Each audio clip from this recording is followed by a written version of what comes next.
How's your coffee? It's fantastic. Oh, hey, ladies and gentlemen, you are listening to A Chatter of Fact. Again, these are not interviews, they're conversations. This guy's going to get to know as much about me as I get to know about him, but we're going to do a shot because... mostly what we're getting to know about each other is our drinking habits at 5 o'clock in the afternoon. Seriously, well, you guys know that I don't do this remotely very often. Elliot Lewis, keyboardist from Hall & Oates. Oh, shit, yeah. Yeah, and also the main cast, one of the only cast members who's always there on Live from Daryl's House. That's so cool. He's like, we did a show together in Chicago in a big room, and he brought me down to Indianapolis. We did the podcast. They shut down a restaurant, and then I got VIP tickets. Shit. That was a good shit, that's cool. right? So I got some free tickets to the Hall & Oates concert. I didn't get to meet either of the guys though, but we did the thing. It was great. And that's the only other time I've gone remote, maybe. I think, a theater person, Jerry Jackson. So, but besides that...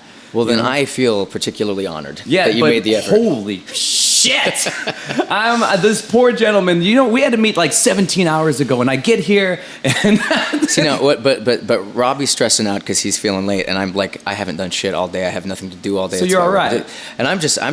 We're going to do a shot right now. Let's do it right now. A very high-end tequila. Yes. I think we're not saying names for whatever reason. But, bottoms up, man. Bottoms cheers. up. Cheers. We've earned this. Yeah. He's been through it technically. And he's going old school on this, by the way, because he's like, let's just go right from the bottle. And we're in this beautiful house. They probably have crystal shot glasses somewhere. Shot glasses made of the bones of the original Gregorian chanters. Who wants to do the dishes? No. That's really what it boils down to. Is I'm just a lazy bastard. Cheers, everybody. Mm-hmm. Now it's the good stuff. It's perfect. We're talking to Michael Cunio. Now we're going to talk some shit. We're going to talk some shit. I cannot tell you guys. For one thing, you and I are linked in weird ways. So many random ways. What a pleasure to be linked to you in weird ways. Thanks, though. Man. Yeah, we're like two dudes who just broke out of prison and were shackled running through the musical realms of the world, man. Trying to figure it out, Elias. Well, so Michael Cunio, who a lot of people are going to know from either the PBS shows, Under The Streetlamp. You started out, not started out, but you started out in Under The Streetlamp because you were touring with claim, Jersey yeah, Girls. Our claim to fame there was, I don't know if this is a local thing, but we happen to be in Indiana at the moment. But I did it was 6 years ago now. I was in Jersey Boys. Were you touring or? No, it was a sit-down production at the Bank of America Theater in Chicago. Oh, that's a great theater. Totally out of the blue. It just fell into my lap, and I was in the process of recording my very first original album with a rock band that is no more. Okay. But obviously something I was very proud of and excited about. And I had the opportunity to be on Broadway at one point. It was a great time and a great opportunity. But when you're in a Broadway show, you're kind of like, you're the middle piece of bread in a Big Mac, and you always got to be in between the two pieces. You know what I mean? It's every night it's the same thing, and there's very specific directions, and still it's a lot of fun. You make great money, and you get to sing, obviously. But I had other yearnings, and I wanted to write, and I wanted to sing in front of a band, and I love the fourth wall if you're acting, but I really hate the fourth wall as a performer. You know, for me, as much as I love to just get up there and wail, I love connecting with people. That's what makes it so much fun. So we needed money, and I had quit my Broadway gig. I had gone back to school. I became certified as a sommelier, which I like to joke is just, means you're a professional alcoholic, basically. You're a sommelier, really? Yeah, certified, Dude. Legit. Now, Right. I've been lucky enough, knock on this glass table, that I've been doing music for the last 5 years, so I've pretty much forgotten everything that I learned. But I still drink wine every day. And here I am just bringing you Irish cream and coffee. Hey, it's a refreshing change of I didn't pace. even bring up wine. I wouldn't. And I'm like, where's a shot of something? It's a little early for wine. I don't know. Talking about music and drinking wine, unless you're hanging with Eddie Vedder, might be kind of weird. I can't do wine. For me is like when it's all over, when it's time to come down. I can't just chill. And for me, it's very much like it's with a meal. Oh, okay. Which now, mind you, don't be jealous, but it is my cheat day, and we do have just a stack of donuts in front of us, along with our Irish cream coffee and now the shot of tequila. I came here happily with the production stuff, with some donuts, and then the production stuff just went to hell, folks. So I ended up on the phone, confused. I had a real good off-the-record talk. We had a good off-the-record talk. We totally bonded, man. It was awesome. Let's talk about all the stuff we shouldn't share with the world. I was going to say, we're not going to tell you any where of the it. bodies are buried. So that was cool. It was actually cool because I got to pre-hang with you, which is kind of against the rules in a way. Well, typically I get somebody on the phone for about 3 minutes, and I get a vibe. I mean, I want people who are interesting because this is mostly for artists. My listeners are primarily artists. I love it. It's people who, I've said this already, but it's people who are doing this for a living. I want to hear the stories, man. Yeah, I want to hear what makes them do it. And you're so interesting and so talented. He's totally lying. I owe him money. Here's how I stumbled across this character, because people know that I do the original thing, but my full-time thing is this Final Say group. That's the band within the. Yeah. Okay, gotcha. It's Maggie Speaks, and they were in Chicago. They're like Chicago corporate band, right? And they were doing it maybe better and just more efficiently than everybody else because they had a business plan behind it. Well, and that's, as a musician, isn't that the hardest shit to pull together? We're like forced to become business guys. It's the worst. This guy is a businessman who jumped into music in a way, right? Well, anyway, they got so busy that they needed like a clone band and then another clone band. And they booked other bands. They booked a band I was in called Timepiece, like a funk band that did originals too. It's so cool. It was the life. Yeah. Anyway, they booked us like opening up for the Temptations or something, and then they grabbed me and put me into it. So I'm in like, I always tell everyone, it's like, Starbucks of cover bands or something. It's not a bad place. That's actually a great tagline for Under the Streetlamp, the band that I used to be with. But you guys they're gonna get there. Do you think they're gonna get there where they can plug anybody? Well, I don't know if time will tell. Okay. Time will tell. It's the whole journey to this conversation has been so unplanned and so unexpected, and not to lie, just a hell of a lot of fun. But like I was saying, just to bring it back, man. So when I had the opportunity to do Jersey Boys, that's what got me to Chicago. That's what ultimately led to the development of Under the Streetlamp. But at the time, I needed money to produce an album, and I had no interest in going back into theater. I had no interest in getting back sort of locked into the routine of 8 shows a week. And because one of the things that I love about what we get to do as live musicians and people that play in front of people is it's chops. Every show is a different crowd. Every show you learn something new. Every show is an opportunity to try something out, take a risk. And when you are doing verbatim the same thing night after night after night, for me to keep it interesting, of course, I'm always going to invest as much as I can in the moment. I really believe that whatever you're doing, if you're playing for people, you don't know who got whose Christmas present this is, or who's been waiting to see you all year. Nice. You really have an obligation to invest your whole self, no matter what, whether it's a wedding gig or you're singing karaoke or you're doing a Broadway show. It's all the same shit.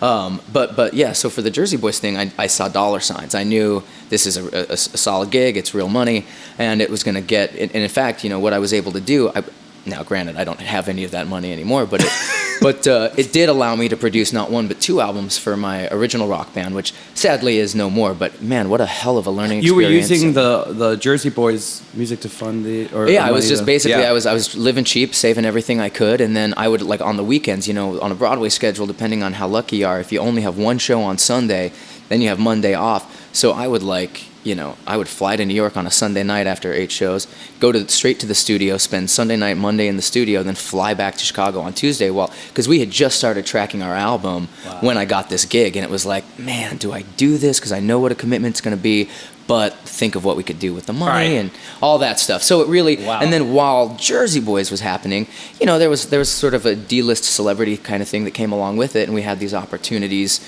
to perform outside of that show locally here in Chicago, and that was the beginnings of what then ultimately became Under the Streetlamp. So here's what we're gonna do. Here's what we're gonna make a stamp, and then I'm going to just backpedal. Sweet. Okay? Because I can talk in circles for hours, man. So you better rein me in.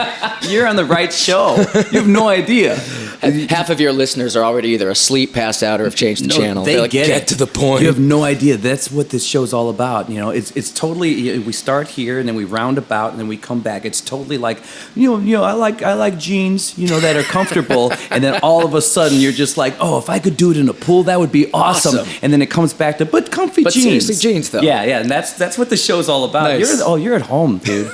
Consider yourself. So here's what we're gonna do. Let me just lay the groundwork just in case for the people that don't know you. So we're talking to Michael Cunio. Oh, right. He's been on Broadway. We're going to get into that. You were with Jersey Boys, and then that turned into Under the Streetlamp, which a lot of people know. They were touring the world now. If you're a fan of PBS, if you're of a certain age, if you haven't heard of us, there's probably a good chance your mom or your grandma has. So from a Michael Cunio information sort of stamp, that was me. That was me just digging in. I just jumped into the mud and set an imprint of who you are, and now I'm just going to backpedal because I don't know who you are. So here's what we're doing. And it's so funny because all of those are certainly the flashiest identifiers. Yeah. But in a weird way, and taking nothing away from those experiences, the projects that I've been involved with that actually have the least to do with me as an artist and as a musician. Yeah, see, that's what we're gonna get into. Yeah, this is what. So first off, let's just I'm just gonna backpedal and time wise, you know. Look forward to it. Where'd you grow up? I grew up in Seattle. And really? I wish I'd realized at the time how Are you a lucky coffee guy? I was. Huge. Okay. Dude, when you said you were bringing fresh coffee, I was thrilled. But I also, like, I had, you know, the pot ready to go. The pot of coffee, calm down. Wait, everybody calm down. What kind of pot of coffee did that? Oh, so we're sitting... Seattle, man, it could be either way, especially these days, right? You could go, you got to It could clarify. go any way. We're But, sitting in Charlie Blum's house, folks. So if you guys check out Name Droppings, which is that was a fun episode. With Charlie, well, we'll get to that. But Charlie's, you know, he was producing, you know, some stuff and producing Under The Streetlamp, blah blah blah. But anyway, does Charlie have good coffee, or is Charlie just? I don't care, just Folgers. You know, Charlie's got the palate of a 10-year-old. You know, Charlie's not much about food. He doesn't drink, so we connect on a lot of levels. But none of them are, you know, anything remotely decadent. Okay, because I was mad when his wife, on the other hand, Karen. Different story. Who she and I are thick as thieves. I love this woman to death. Are you foodie a little Huge bit? food. Well, my brothers are all chefs. You know, again, going back to the sommelier thing, that was kind of a natural progression for me. But I grew up very spoiled. You know, we grew up, to be honest, super, super poor in, like, the only ghetto of Seattle and Rainier Beach. You know, we were like the 1.5 white families in our entire neighborhood. And, you know, I absolutely, my mom is a saint. She raised 4 boys by herself. I wouldn't change the way I grew up at all. But, you know, I think that inspired in us a real hunger and a real desire to follow our passions. And for my brothers, that was food. Now, I'm much younger than my brothers, so by the time I was, like, in high school going to dances and shit, they were all really successful in the food industry. And, you know, obviously our circumstances had changed somewhat. So I got to grow up really, in spite of my upbringing, eating at some really fantastic restaurants. And you're thanks not to my fat. brothers. Were you fat? I was. I was a huge guy. I was a fat kid. Yeah. Really? No way. Totally. Because that makes sense. I would have been a fat ass. Yeah, I was a total dump truck. Okay. But you know, then you go through puberty and you want to get laid, and you're like, well, this isn't changes gonna happen. everything. Yeah. So, I and actually also knew a being guy in the entertainment industry who managed to, like, get some pretty hot chicks, and then he would just fatten them up. He decided to go the other way. That's a much easier way to go about He's like, doing it. Why am I doing why would crunches? I work so hard? When I could just fatten them up. I got to take a page out of his book. I had them when they were hot, and I'll remember that as I bang them now that they're bigger. And that's the decline of American society. That's innovative. That's working smarter, not harder. Where's that book? That book should be out, like, right now, man. But well, okay. Seems like a lot of people are taking pages out of that book in the Midwest. Not to talk shit, but seriously. No, I did this. Put down the fork, folks. I did this USO tour with an a cappella group, and we went out to, you know, whatever. We're in Bosnia and out in Kosovo, and it was so awesome. Wow, so awesome. And then spent some time in Amsterdam, which I'd never been to before. And I remember landing in Amsterdam and asking them specifically, like, what is the cuisine? What's good here? I don't know anything about your food. Tell me, you know. Right. And they just said, well, it's all good. We just don't supersize like you guys. It's funny. So, you know, I've obviously, as we do in this industry, I've gotten to do some pretty awesome traveling. That's probably one of my favorite things about this. When working, if you get those gigs once in a while that take you around the world. But yeah, I've actually been to Amsterdam. It's the only place in Europe I have been. Netherlands and Belgium. And, you know, obviously you expect the fries are going to be great because you're in Belgium or close to Belgium or whatever. But I can't remember what cuisine it was, but it was like Malaysian or Singapore or some kind of, like, you know, Eastern cuisine that was really kind of like Indian food is in England. Like, the food in England sucks, but the Indian food's amazing. Yeah. There's a similar kind of vibe in the Netherlands. I wonder what. I can't remember which, you know. Yeah, because I don't remember what I ate. What country the I just remember the servings. I remember the whole time I was in Europe, or out there in the Netherlands and stuff, the servings were perfect. And I was satisfied. Yeah. Well, and also, like, the ingredients are real. When you're actually getting nutrition from your food, it does its job and signals your body that, hey, I'm cool. I got this. I had a similar experience. I got to go to Russia a couple of years ago, and you'd think, how's Russia? The food out there? No, seriously, I was like, well, that's not something I'm looking forward to. But to be completely honest, it was fucking amazing. And Describe. It wasn't that it was complex. It wasn't that it was, like, super flavorful. Like, it's not like you think, you know, Indonesian food or Italian food or Spanish. Like, it wasn't like super vibrant flavors, but just the quality, because they don't poison their food.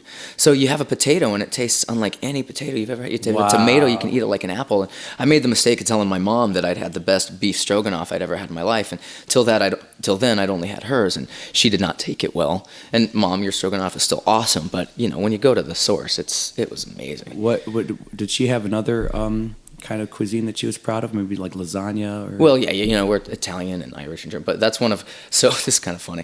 I went through a phase because some girl dared me to.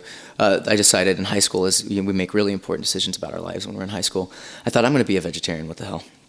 basically as a dare. I did a lot of stupid shit You just holding because strong? You people still, No, God, no. Okay. God. But this was the funny thing, like it kind of freaked my mom out. And she's a super open-minded, cool chick, but she knew that my Achilles heel was her chicken cacciatore.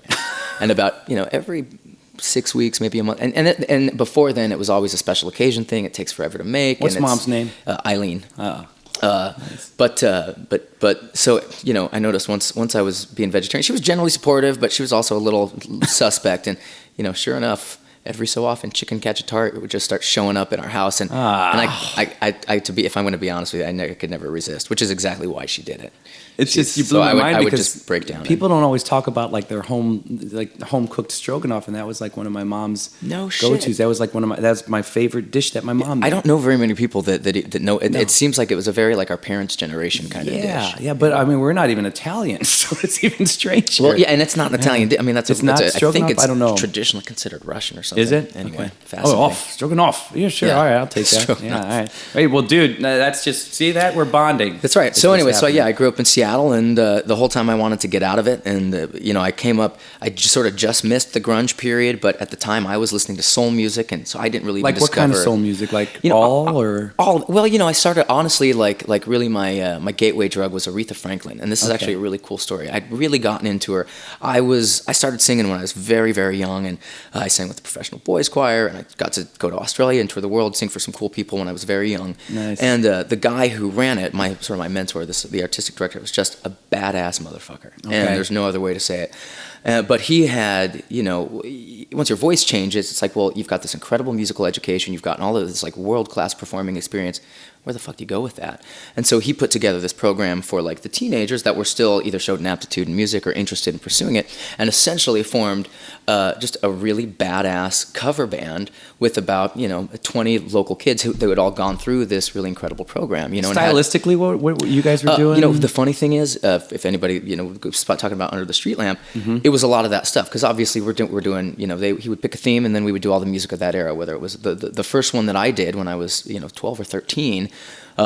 Was sweet soul music, and that was really my. Now I grew up in a neighborhood where the dun dun dun dun. Yeah, named for that tune. Okay. But I grew up. I have awesome memories about where I grew up and the music I was exposed to. I grew up down the street from Jimi Hendrix's grandfather in nice. Skyway. I remember when I was 6 years old, my brother literally grabbed me by the hand, dragged me down the street to our friend's house, and sat me on a bed and said, "Don't you say a word. Just shut up and listen to this album." And it was Purple Rain by Prince. Oh. And he forced me to listen to the whole thing top to bottom, and that was really my earliest. How old were you? 6 years old. It was like my earliest musical memory. Did you have any questions about Darlin' Nikki? You're like, wait a minute. No, I just think I stood there with my mouth hanging open. Yeah. And I remember him just saying, "This is how you play guitar. This is music." Yeah, man. And I was like, all right, that's music. And, I had other brothers that, it was the 80s, so we were always listening to Van Halen and just like such a random expanse of music that I was exposed to. But it was also like Percy Sledge and Mavis Staples. So I'd always grown up with soul music, but for whatever reason, hearing Aretha Franklin sing Rock Steady for the first time just totally changed my life. And people don't have enough words to describe. Well, and it's sometimes it almost, when you're as big of a star as she is, when you have as huge a body of work as she does, you've been in the public eye for so long, you almost forget how just insanely talented she is. I agree. You take for granted just that we know 30 of her songs, they're all top 10 hits. What do you think of that? Isn't that weird, man? It's super weird. Because these are national treasures, but after a while they're just known as national treasures. You almost take them for granted. You forget. Yeah. You forget until you experience it. And I saw Stevie Wonder finally. That was like my last bucket list thing, and I saw him in Detroit. You want to die? Buddy of mine that I play with is on tour with him playing violin right now. And he is the greatest. What's his name? Scott Tixier. Tixier. He's awesome. Dude, I was lucky. I didn't get to meet him or anything, but a couple of my buddies sang backgrounds for him on the Midwest show. So I went up there and I'm like texting these dudes backstage. But how do you even keep your shit together to sing behind Stevie Wonder? I wouldn't even know what to do with myself. All I know is I would crumble into a weeping mess. I never stopped being a fan. Obviously, I recognize how great he is, but then you hear him live, and then you're really truly reminded. So like he's still got it. Like how does he still have epic it talent to that level? Voice is, he came out with a newer CD like maybe 10 years ago. And a lot of people slammed it, and I bought it and I listened to it, and I thought, this is great. Yeah. Like I think they wanted him to reinvent Sir Duke. They wanted, Right. like he did it already, Right. but they didn't seem to recognize the That's- fact that he wrote such strong songs and he sang his ass off. It's great music. It's a great CD. That's the trick bag too about, I think, if you're lucky to have that kind of success. Not that I have any idea what that's like, but I imagine, you break out and people fall in love with a certain thing. But I think for a lot of us, I think you and I are the same way. Like, part of what's fun about art, part of what's fun about making music is it's constant evolution. Yeah. That doesn't mean it's constantly entertaining or constantly good, but if you're gonna do anything but stagnate, you got to push those boundaries. And I'm sure it would be easy for him to write 5 more Sir Dukes, and people would go ape shit for it. But if you're truly, we were talking about being authentic before we got on the air, and that's really something that I think he and I strive for. He being Robby.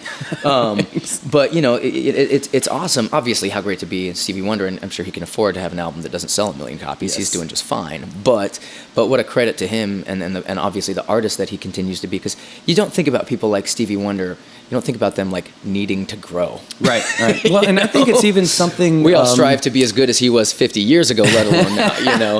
I think there's something to be said for like some of the responsibility on the listener too. It's weird because I'm such a fan and I love what he does, and I'm not expecting that smack in the face, because you'll never discover him for the first time again. I think people forget that, and they want that first feeling that the drug of choice gave them, being Stevie Wonder in this case, and you're not going to get that same high, but you can at least respect what he's doing, especially if it's still at a high level. Right. Check out his new CD, or whatever, newer. Yeah.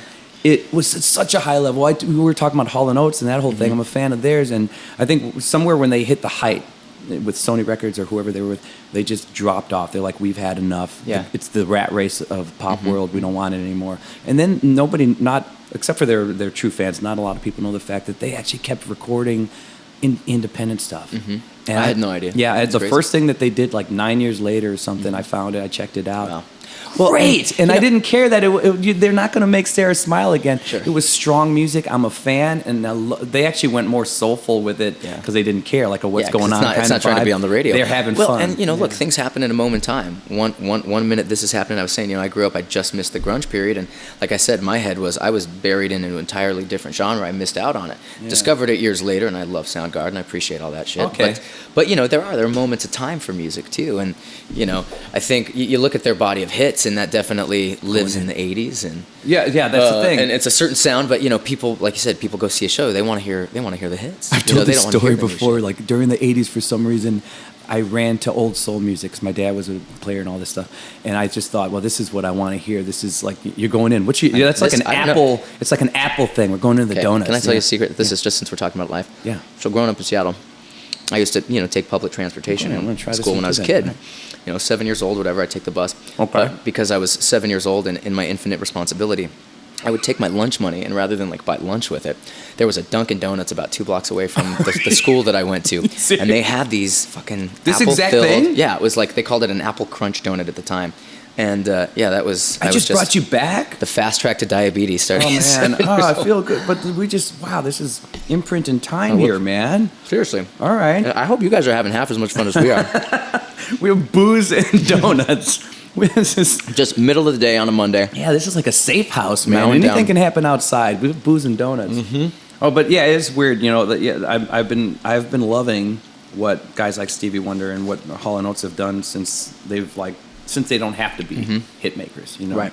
But it's on the listener, man. Like, people, relax. If you love somebody, don't look for the same high. Look for quality, because some of these people that we love so much, they're making great music. Just stay with it and enjoy it. You write it out. They've set the standard for you of what they are. Much like this podcast, the songs you know and love are always going to be there for you to know and love. And and no one says you have to love everything everybody does. That's just naive and ridiculous. But there was one band that they could literally take a dump on a plate and sell it and call it an album, and I would buy it and think it was the greatest thing ever. Who's this? Sharon Jones and the Dap Kings. Oh, dude! Yeah. That whole.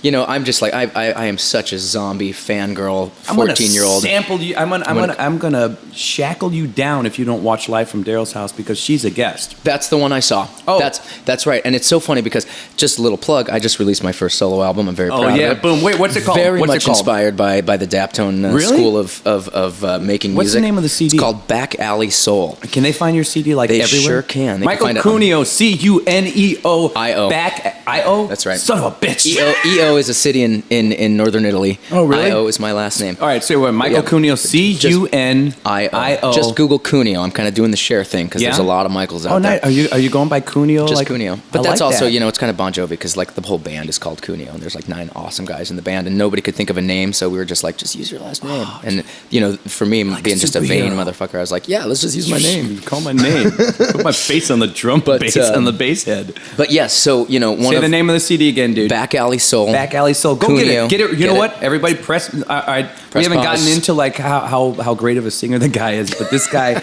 I'm in awe of his voice and his talent. He's right here, and I'm saying his. So pause us and just buy it. Just go get it right now. Go ahead. We'll be back. Well, here we got donuts. Yeah, we're cool. We're chilling. Yeah, man, I am such a fan. Thank you. It's so. The more I'm exposed to you, the more I become a fan. It's all those 50s I keep slipping you under the table. It's just like that. It's getting the job done. What's in this tequila? Is it actual tequila? Right. It's just Cunio love sauce. That sounds dirty as hell, but good. It should. We're a couple of dirty. Launching my line, Cunio love sauce to the masses. Well, look, as somebody who's obsessed with hot sauce, I probably should think about it. Are you? My brothers are chefs. I think we talked about that. I should tell them to get work hardcore. Yeah. I got a great story about New Orleans. Speaking of, do it. Karen, the lady of the house, who's graciously letting us use her basement for this endeavor. Yeah, we definitely got real cocky one day in New Orleans and spent about 3 hours in tears because we thought we were cooler than we were and just downed some ghost pepper nonsense. And listen to this, man. We got the T-shirt, we got our pictures on the wall, but we paid for it for like 6 hours. Anyway. The one time I went through a stretch, I'm talking with the donut in my mouth. Insert dirty joke here. I was gonna say, yeah, that's a donut. The one time I went through a real good stretch where I couldn't figure out why I was losing my voice like often. Mm-hmm. Went to different throat doctors and stuff. And finally it came out that it was like this. It was a long word for acid reflux. Yeah. Totally affected me, and I had to like slightly adjust. And I've never been a spicy food guy anyway to the extreme. But Yeah. But that'll really like just. It's what's funny about that is, so I actually got into spicy food for 2 reasons. A, we talked about I was a fat kid. I heard that if you eat spicy food, speeds up your metabolism. Yeah. At the time, I was also in my vegetarian phase, so I was like, I'm gonna need a taco salad with extra cheese and some sauce and just a gallon of hot sauce to give me all Diet your habanero. Coke, Exactly, because I'm on a diet. But so I was really into Thai food, Italian food, or Indian food, anything spicy and vegetarian. Indian I was all about. But sometimes, especially if I'm sick or stuffed up, obviously it makes sense. But that's before a gig. Sometimes that's what I really gravitate towards spicy shit. Really? Yeah. Okay. Which probably, I mean, look, I scream. I'm a screamer, so maybe nobody can really tell. Your range is out of control. But yeah, when gravelly is gravelly. Your natural range is just disgustingly good. Thank you. I grew up listening to a lot of. That's the thing. I always grew up listening to these women, and I don't know if I had the range or if I just learned it because I was just obsessed with a certain kind of music. And I just, look, I don't have ovaries. I didn't grow up in the 60s. I didn't come from a gospel church, but that hasn't stopped me from wanting to still just become that in my life. It just speaks to you. Yeah. That's awesome. So going back to the Live from Daryl thing, I got to see at what is it, Riverbend this year?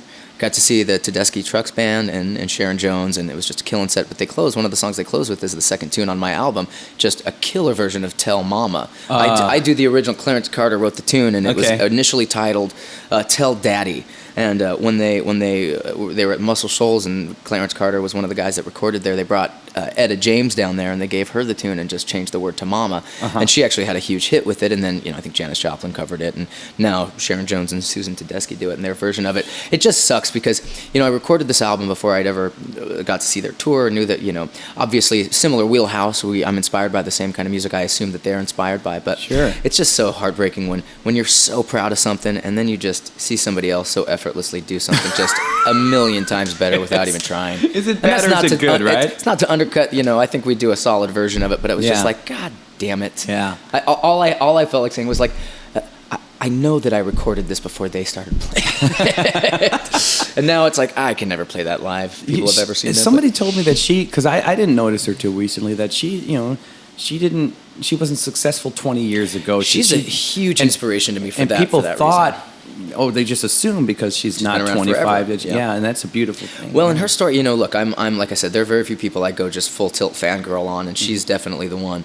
And again, it's just because whatever that thing is that connects me to whatever is the bigger element of music that draws us to the music that we love. Yeah. She does that thing that just turns me on and lights me up on crazy. and I love it because I cut my teeth. I aspire to be, if I could go back in time and come up in Memphis and come up, be at a place like Stax or be making the kind of soul music that they were making back then. What I love about Daptone and particularly Dap King Sharon Jones is, they're doing this revivalist sound. They're doing it completely original and they're doing it completely now, and it still speaks to today. But it's crazy, but right? They really nailed this vibe, and to continue plugging my album, that was a lot of these tunes came from a standing gig that I have, and they were sort of developed at this kind of weirdo gig that I have that I love, but that's not necessarily dialed into the soul music scene particularly. But I was just so inspired by the way, I remember reading a couple of awesome articles about Gabe Roth, this guy Bosco Man, who's their main producer, and how he approaches recording and how they sort of go after that sound. And it's not a Luddite kind of thing. It's not like that they're against technology. It's just more about working with what you have. And, they're this, scrappy Brooklyn-based label that kind of, they built themselves from scratch, and they would literally find gear and shit off the street and just make it work. But they record live to tape. They record in the same room. It's all analog. It's really with the spirit to this day. Yeah. Wow. And so there is a patina. There is a quality that comes across when you having access to all of the technology in the world. And like I said, there's nothing wrong with it. But there's something that you just can't quite do unless you do it the way they did it. Have you tried throwing your musical name in their hat, man? Just kind of going after them, and you're hoping. I don't, the thing is with this album, it's all covers, and it's definitely for me. It was an opportunity. Just again going back to authentic. It was for me to put my stank on tunes that I love, and really more than anything, an opportunity to work with musicians that just inspire the ever-loving shit out of me. Oh, nice. And I am just still so intimidated and impressed by the people I got to. So what was your first sound album. like? Because you have this super strong high. Michael was all. By the way, what do you like? I go by Cunio. You like Cunio? I was that's a your thing. Catholic kid with Michael for a first name, raised at a bunch of Italians. Like really, were there nuns at school, or did you go say to Michael and 50 kids raise their hand? Nice. You know what I mean? If you're named after a saint or an apostle, you're screwed. So it's just everybody. My whole all my brothers, we all just go by our last names. In fact, I'm the baby, so I'm C4. The next oldest is C3, C2, C1. We literally have like numbers for each other. C4 though, explosive and all. That's cool. I know, right? But I call my brother. I'm like, hey, it's Cunio, and I'm like, what the fuck are you doing? He's like, no, you're talking to Cunio. It's like, but it is Cunio. Yeah, so it just goes back and forth for like an hour. We just give each other shit. Yeah, no, that's cool. Yeah, I'm stuck with the ever jovial Robby. At least Cunio sounds like he could be an action star. Cunio stars as Cunio. Like you can have billing and title. Cunio. Cunio 2. Kicking ass. Yeah, seriously, man. Yeah, thank you. Well, let's start pushing. But no, you were about career. to tell me how amazing my voice is and how wonderful I sound. So I don't certainly didn't want to interrupt that. Here's my question, because what I think early on, for some reason, when I was a kid, I started singing. I gravitated toward a smoky sound. So everything it does, that sexy Marvin Gaye. Yeah, and I had baby making music. And it was then suddenly I'm 16. I'm in like a cover band doing rock tunes that I'd never done before. And once I found myself doing like Mellencamp and everything, it showed me how to win out, and I'm like, oh shit, I can go back. Opens up a whole nother level. I can go back and sing David Ruffin now. So it like brought. Totally. I got to go back to soul music and do that, and then whatever range changes. It's funny. So what was your first sound? It's the same thing, man. Because you have this strong, funny sometimes enough, gritty and sound. This is kind of out of the box for the kind of for whatever. I mean, maybe it's not, But yeah, like one of my first favorite rock bands was The Who. But growing up now, when CDs became a thing, my mom was really into musicals. My brothers did musical theater, and obviously we talked about I've been doing some Broadway shit. So that was a theme in my household. And one of the first albums we owned was Jesus Christ Superstar, the movie soundtrack. Really? And so I grew up in this boy choir. I was a boy soprano, so I always had these really high falsetto notes. I guess at the time they weren't falsetto. I hadn't gone through puberty yet. But when my voice changed, I didn't lose any of that top range, thank God, because that's my gimmick now. But when I found my man voice, when my voice changed and I started singing with the instrument that really lives there, I was singing along with Carl Anderson, Judas, in Jesus Christ Superstar. And I would come home every day after school, and he's got, he goes back and he's got this really sweet, soulful voice, but then he can also really tear it up. And for whatever reason, I just had, from the time that I was 14, I just had that rough, edge, gritty thing. But then at the same time, I've got this really kind of clean, pure, sort of high thing that I do. So let me ask you this: when you and, first started, like when for me, the raspy thing was acquired, and then it came, and now I have it down. But when I first would jump into it, I'm like, oh crap! I'd sing twist and shout, trying to sing the way Lennon sang. Oh, right. And then I'd be a little shredded. Sore for days, yeah. So it took a while for me to find that sweet spot. Where okay, now it's not. Now I'm not going to die. I mean, did you experience that or definitely? Okay. Yes and no. I mean, I should say, what's weird, and it was really cool. I remember I was talking about this guy as my mentor. This thing. I remember kind of sheepishly being like, hey, I think I can sing. And I was like, I want to like sing some songs for you and just tell me what you like. Can I do this or what? And I think he was just as shocked as I was because I was kind of a wallflower. Okay. I wasn't like going after the solos. I wasn't trying to like get whatever be featured or anything. It was something that essentially my mom made me do when I was a kid. Thank God, because that gave me the keys to my career ultimately. But then I sort of opened up and I just had this thing, whatever it was like. And when I like anybody that plays or sings, what I'm talking about. When you just really get high, when it really just turns you on. And for me, it was like singing these notes and just digging into that growl, that rasp, and it was just there, Wow. And nobody was more shocked than this guy, and there was nothing cooler than sort of seeing his jaw hit the floor. And at first I was like, fuck, I really can't sing. And he was like, holy shit, where did you come from? And this is somebody that known me for 8 years, like I said, probably my mentor, one of the closest guys as much of a father to me as anybody else had ever been. And so it's really neat. The first song I ever sang in public, the first solo I ever did was Eli's Comin' by Three Dog Night. Okay. And there's just a ton of opportunity to just let it rip. And for me, that's just like being a kid in a candy store. I just felt like, holy shit, I found my thing. How old were you? 16, I think, at that point. But yeah, so there's so many different influences, and then with the range, with being able to sing high, then of course I discovered Freddie Mercury and Led Zeppelin, and I kept looking. The part of my problem was I could never find guys, especially because the '90s everybody was singing like this. Yeah. It was hard for me to find guys that sang like I did. So again, it was like Aretha Franklin, Tina Turner, Mavis Staples, these sort of soul singers that had the raspy, gravelly voice, but also had this power and this ability to hit. What is that? notes. See, we might be somewhat best friends, But related. Totally. Because we're two sides of the same. '80s and the '90s coin. kind of just I ran to It the wasn't older stuff. Well, the flip side is though, again, because but I'm like you. I came back to some of it. Well, and Chili and Peppers, people like that. The thing that I realized that people were excited about what I could do was, the high stuff. And of course, we all grew up listening to Guns N' Roses. Yeah. And so once I discovered that there were those guys out there, Zeppelin, that was sort of became my thing. You found a sweet spot. I was singing Aerosmith. I was singing Guns N' Roses. I was really doing sort of the '80s rock, the '70s sort of. If you guys haven't heard Cunio sing, I mean, dude, you could totally, and I say this as a compliment and not to pinhole because I can't, because you have a very unique sound and you have a very unique delivery. But you could totally be, you could sign up right now to sing with Queen if Queen needed a guy. Oh, I would love to. You have a sound, but more than the sound and the tone that's similar, you have his range. Yeah. Yet I'll go as far as to say.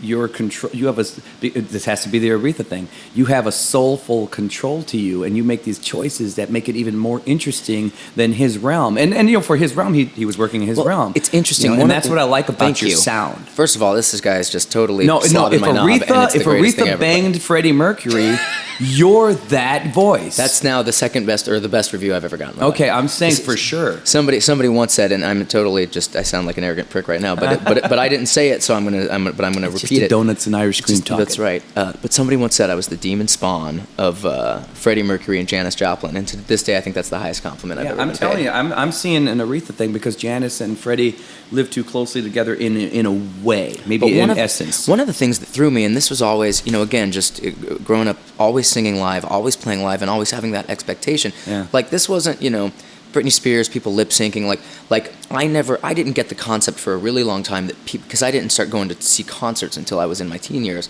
late teens. So I didn't get that people didn't sound like they did live on the album. So my assumption and my work, if you will, when I was young, going, I want to do this for a living. I want to do this. I want to tour every night. I want to be on the bus. If I'm going to do that, I got to be able to do it this way every time. Yeah. And it wasn't until years later that I realized, this is taking nothing away from Freddie Mercury, but like, you know, you can hear when he's been on the road for a while. He's got a much deeper voice, a much raspier voice. He'll still hit the high notes, but it's maybe a little bit different. And I didn't even know that was I just now discovered that, like, oh shit, I'm tired. I can take an alternate note. And that's the greatest discovery ever, by the way. You know, the best thing about playing live is whatever happens, it happens, and then it's gone. And, you know, phones, people record shit. Well, now but we live in a world of tracks and auto-tune, though. Yeah, and that's always been, that's part of, again, going back to this album, why it was really important for us to record live, to record in the same room, to do it in single takes. Yeah. Now, of course, we cut the best shit together. Sure. But, you know, again, it's analog, so we're cutting tape.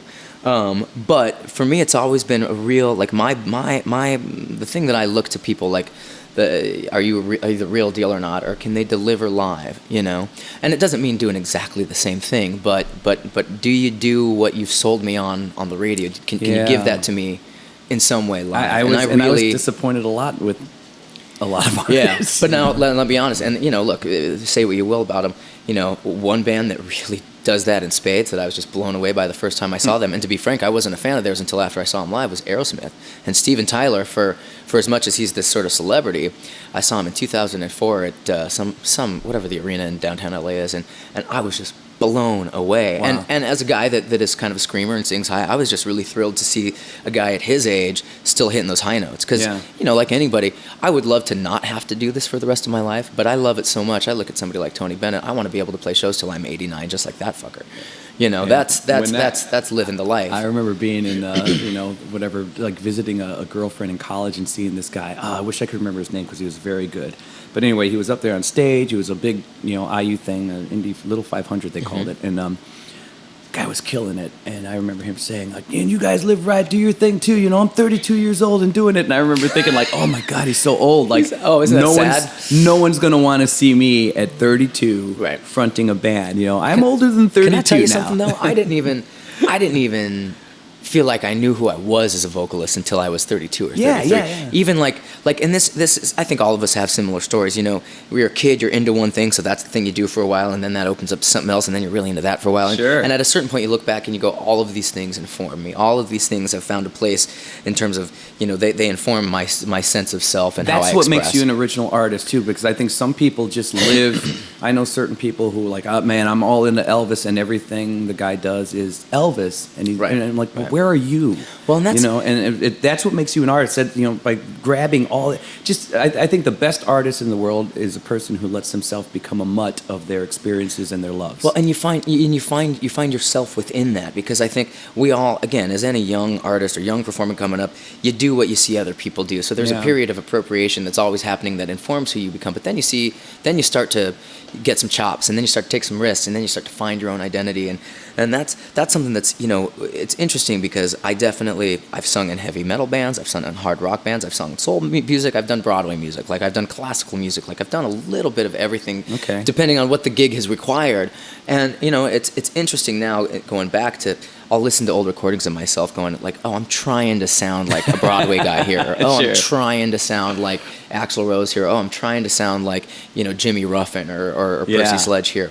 But it's funny, you know, I love that. I think, you know, you mentioned that I've got kind of a unique voice, and I get a lot of positive reviews, and those are certainly wonderful things. Obviously, it's all subjective, but, you know, because I really gravitate towards soul music, and I don't lump R&B within that. I think soul is its own thing, and it's a very, you know, you talk about the melting pot, and you talk about, you know, whatever time period it came out of, the people making that music, whether it was at Stax, whether it was Muscle Shoals, whether it was Motown, it was always black and white together. It wasn't, this is black music or this is white music. Yeah. It was very much, this is good music. It transcended style. It really transcended style, and I've gotten shit. You know, I do a lot of James Brown, and I never try to sound like James Brown, but, you know, I got shit in an interview or in a review once for like cultural appropriation, and it really hurt my feelings because that is so not what I'm about, and because I get the point that the guy was making, and I do think appropriation, especially nowadays, you look at people like Iggy Azalea, you look at people making money off of another culture's experience and identity, and there really is politically a delicate balance that you have to strike with that. But for me, as somebody that's inspired by, you know, Aretha Franklin, Tina Turner, I've never lived their lives. I've had my own challenges. We all have. I've overcome my own odds and my own poverty and my own things. But I'm a white guy. I don't know what it was like to live the black experience now, let alone 40 years ago. Let me ask you this, man. Let me ask you about like emotional content, because I keep there's I'm just going to say what happened to me and see how it affected you, Sure. because this is really weird. From the stroganoff to the soul music, you're freaking me out in a way. I remember there was a day, I don't know, ever see that Motown 25 thing? Oh yeah, I love it. Right? Yeah, it's awesome. I remember my dad sitting me down, and actually another guy, a vocalist who was a mentor of mine growing up, and he had me watch the Marvin Gaye portion, and it's like Marvin Gaye's like final whatever televised performance, and he's singing what's going on, and he's like, look at his face, look at him, he's feeling this song, he's feeling the song. Right. I think I was maybe 8th grade, maybe freshman in high school or something, but from that changed me forever. Yeah. That made me add emotional content from within to and everything I did. Did you have that? That's the game changer, man. Yeah. Did you have that moment? You know, I have that moment probably. You know, I feel like those moments are always, at the risk of sounding like Oprah, those are the teaching moments, you know. Yeah. But they're moments you have to live and experience firsthand before you can even know what they are. Yeah. And I know if I'm doing it right, I have those moments once a night if I'm really coming to the stage. But do you remember when you right first? No, honestly, became I mean, inspired. yeah, it was listening to Rocksteady for the first time. Okay, It was, you know, being, I think I was 11 or 12 years old, and you know, I'd heard a whole lot of music that had come to inspire me. One of the first songs two of the first songs I ever knew the words to were "When a Man Loves a Woman" and "Oh Girl." Yeah. You know, one was, I believe, the Shy Lights, the other was Percy Sledge. Yeah. So man. that's and again, like it wasn't that I was trying to fit myself into another culture's music or genre. It was just like, that's the kind of music that I sounded like those guys. So that's what I sang, you know, and I always, but see, again, it was so much more than anything cultural or political. It's just what lights up your spirit. Yeah. You know, and we all know what it's like to struggle. We all know what it's like to be, you know, working against, feeling like you're going upstream and the world's against you. And I remember watching this documentary about James Brown, and he's like, you know, soul music is a response to being told no. Wow. You know, and I believe that resonated so deeply with me, because my whole life I was told no, whether it was because of my financial circumstances. Look, you know, the first 5-6 years I started singing, I couldn't sing in tune to save my life. Okay. You know, I really earned my place as a musician, because it wasn't, I think the voice was a gift, but my ability to use it certainly wasn't. You know, I didn't just know, I could sing a whole tune in the wrong key and not know anything was amiss. So how did you train out of that? I just never stopped singing. Nice. You know, it's just time and effort. You can't replace the doing of it. And you do something enough, and not to be all 10,000 hours in that bullshit, but you really just, the more you do it, the better you're going to get at it. If you care and if you invest in it, you know what I mean? Like you got to show up. You can't just phone it in. So wait a minute. All right. So now that we know that, like, jump ahead. Like, how did Broadway happen? Like, well, look, I mean, that in was college. That was did you do the purely college lazy. thing, It was also my older brother. So okay. So you know, I had never, again, because of this boy choir, and like I said, you know, I struggled. Like, I was always the guy that was singing flat. I was super hyper aware of like where I was in terms of the fact that I wasn't as good as everybody else. And this is, you know, 6-7 years old, and again, it's a professional choir, so it's a lot of pressure for a kid at that age. And now, at the time, I was at sort of the feeder program to the professional choir, but you know, you get into the what they would, I think, call performing choir or touring choir. But that's the choir that would sing for the First Lady and tour the world. Nice. And, you know, kind of think of the Vienna Boys Choir. It's a very similar kind of situation. All right. And so there's a lot of pressure to operate on a world-class level at a very young age, because you're singing with, you know, the Seattle Symphony. You're singing with opera companies and you know, incredible directors from, you know, all over the world and shit like that. And there's a lot of pressure, you know. And to this day, that choir exists. It's the Northwest Boy Choir, and they do just exceptional work. And just the greatest education in the world. By the way, if you have kids, definitely get them into choir, get them into music. But now I just totally forgot the question. Oh, yeah, Broadway. Like, what? Oh, yeah. How'd so you get to Broadway? Okay, so I don't know. I was kind of like, I saw my brother doing it. He was doing, you know, the community theater thing, and he was hanging out with all. This was in Seattle. He was doing in this? Seattle, yeah. Okay. And where I grew up, and there was like a local thing, and he was hilarious and got all these applause and had all these friends, and they would always go out and go to parties. And yeah. You know, I'm significantly younger than my brother, so I was, I think, about 7 at the time. He must have been, you know, 13 or 14. All right. And I just thought that looked like a lot of fun, and so I just decided I wanted to do that. And because it was musicals, I knew that, even though I wasn't good then, I knew, well, my brother was having a hard time because he couldn't sing. He was really funny, and he was like a gifted actor, comedian kind of guy. I always say, like, when I describe my brother, it's like if Mike Myers and Chris Farley had a kid, it would be my brother. He's that kind of funny. What's your brother's name? Jeff. He's that kind of funny. C2? What's that? What C is he? He's C3. C3, okay. Yeah, so he's the next up from me. But he was really encouraging me to stay in the music, because he's like, look, if you like this, he saw that I was, you know, being a good big brother. He's like, keep doing this, because this will come in handy. He's like, I wish I could sing. I can't. And so, over the years, by the time I was 11, 12, I was in the performing choir. I figured out how to sing in tune. I'd gotten much better at what I was doing, and it just looked like a blast, and really an excuse to get out of the house and do something cool and hang out with a bunch of degenerates, which is all theater people are, kind of like musicians. Now, so that was sort of, but I joke it was just out of sheer laziness, because I figured, I could act enough, but because I could sing, that kind of set me apart. And later in life, that, you know how it is. We start a band. You're trying to write music. You're playing gigs for no money, whether you're 16, 17, or 30, 40. It's all the hustle. Yeah. And for me, it was just, excuse me. Oh, good. Look at that 50-minute mark. Around the 50-minute mark. Should we do a shot to commemorate? Yes. Everybody has to either belch or stop a little bit because of all the coffee and donuts. Around 50 minutes. That is hysterical. Yeah. Well, I'm glad to follow suit. Cheers. Cheers, man. Mm-hmm. So yeah, it was like, when I was 17, I left home, I went to school, and I moved to LA, and I think because my mom really wanted me to do music, I was like, screw that, I'm gonna be an actor instead. And I'd kind of gotten the bug. I'd done a couple of these local plays, like with my brother or whatever, and really I enjoyed the hang. It was a good hang. And so anyway, I went to LA, and it was like, well, I got to make money. And, I got these auditions, and I found myself doing musicals. And you were doing theater in LA? I was doing theater in LA, and really it was... Which is funny, because do many people go to LA for theater? No, I was doing film and television, too, when I could. Okay. But, look, for every 25 auditions, if you get one gig, you're in the 1% of people. Were you able to get an agent fairly quickly? Yeah, I had some... I met some folks, I got in a roundabout way, so I had some of that stuff covered, which was cool. But the thing that I had, and even then I didn't realize that's where I should be putting my focus, was because I had this rock voice and I had these high notes, and I wasn't doing Music Man. I wasn't doing like musicals per se, but if there was a Jesus Christ Superstar, if there was something that said rock and roll. Credit to Under the Streetlamp, because it's very much a takeoff of the play, and they're doing just that entire catalog, not just the Jersey Boys thing, which I loved, and that was great.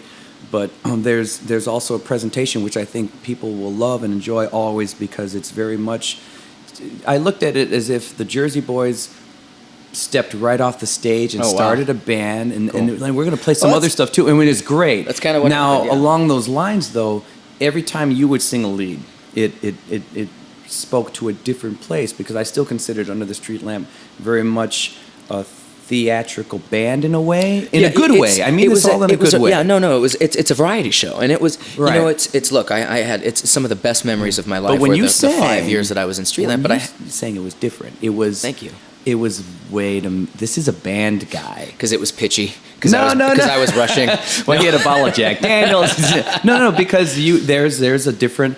It's weird. I have a lot of theater friends who there's this cross-pollinating thing. I'm in the band world. We were talking about that, and there's and it's weird, because I find that I'm often qualifying, which is a little silly. Like, I'm very proud of the theater that I've done in my Broadway credits, but I'm always quick to be like, but I'm not a theater guy, because actors are actors. It's different, and musicians are musicians. I have a very good friend who's jumped into the band world, but she's a legitimate actor. She lives in Chicago theater. She's been on all these but now she has a fun, awesome delivery that you want out of a band person. Yeah, and she does that. But I mean, because of the theater training or I think that and the combination of just her natural ability, because I also see some of the theater folks that cross over the same way maybe certain band people who would cross over into theater might have a rougher edge that sometimes won't work. Well, that was a the problem theater for folks me. Sometimes are too. It doesn't work in band world as well. Living on a prayer. Oh God, you know what I mean? Yeah, come on. Yeah. Well, that was something that ironically in LA that gave me opportunities, because I was so out of the box. And then when I was like, all right, well, let me take a stab at this. There's good money to be made here. Thinking about the bottom line. I got a big national tour, Hairspray, and I got to New York at a time. What was your role, or were you just? I started out. I played Fender, who was one of the kids on the show. If Hairspray is about. But you were touring then. So I got to tour the whole country, and it was an awesome experience. 25 years old, making a shit ton of money. Your first touring job, okay. Like big theater touring job, and but it was really hard for me, because I got to New York with all of this sass and attitude, and feeling like there's nobody like me in the scene. That's going to be great, and I realized. There's a reason there's nobody like me in this scene, because there's just no, I remember I had my, not the final, the hair that broke the Camel's Is that the phrase? Sure, that'll work. Whatever. But I got this unique gift, and I know it's cool. I know people dig it.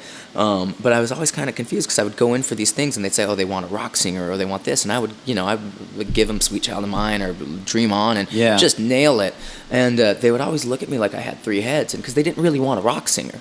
They wanted a Broadway guy that could sing rock music, Yeah. And I know you go, what the fuck does that mean? Isn't that singing rock and roll? But not really. So for a rock and roll band, you would have killed that audition. Exactly. Yeah. And that's what I ended up doing, and it was actually great for me because it really inspired. It gave me, I don't know, it was just kind of the push that I needed to get off my ass and get down to doing what I'd always wanted to do anyway. And we started talking about this because you brought up the theater thing, and like I said, it was all path of least resistance. It's like, how can I be lazy and work? And I just, it's writing songs is hard, man. Yeah, booking shows is hard. Being in a band takes a lot of work, and it's so much easier when somebody else is making all the decisions for you.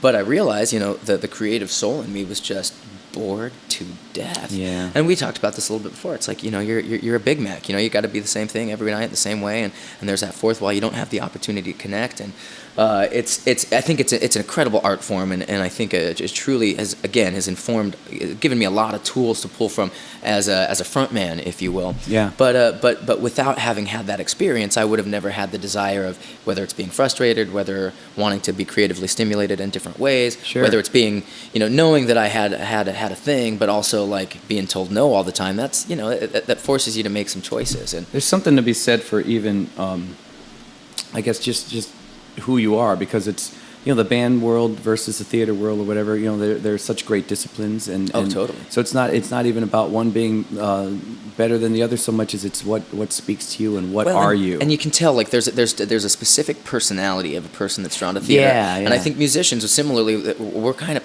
all the musicians that I know are kind of nerds. Like, yeah, there's the sex, drugs, rock and roll thing is certainly appealing, but at the end of the day, it's do you want to fit into a chord, or do you want to sort of stand out and sing out Louise? And I think the people that are really musicians,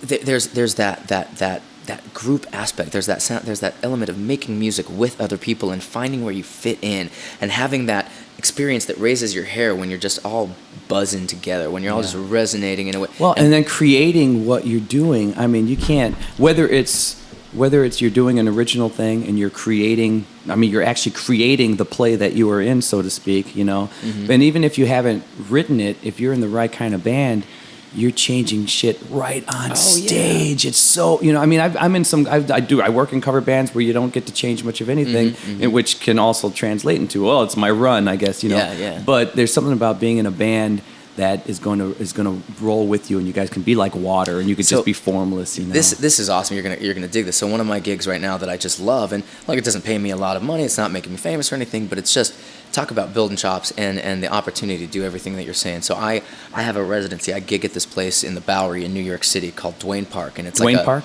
Duane Park. Okay. It's like a live band, very high end supper club. Sit down, people get dressed up in suits, but it's like burlesque and circus artists and fire eaters and that shit. Nice. But I host an MC, and my job is to basically sing songs. I guess the technical title for what I do is called tit singer. Okay. If you go back in the history. Do you have a name? Is there a? That's Cunio. Oh, okay, of course. Jackass. So Cunio, Cunio goes across the board.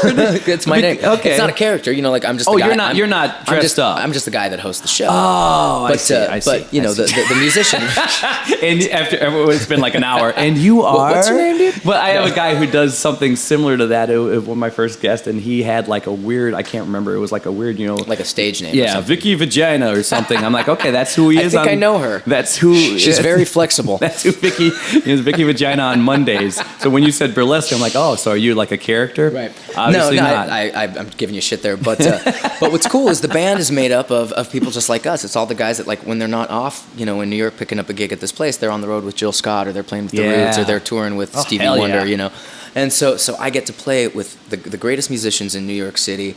It's all live, it's all sung through. So as much as I sing and sort of host, a lot of times the girls who are doing these numbers will have me sing for them as well. Okay. But a number can be anywhere from 2 minutes to 10 minutes long, depending on the mood the chick's in, depending on how the audience is. That's the shit I love.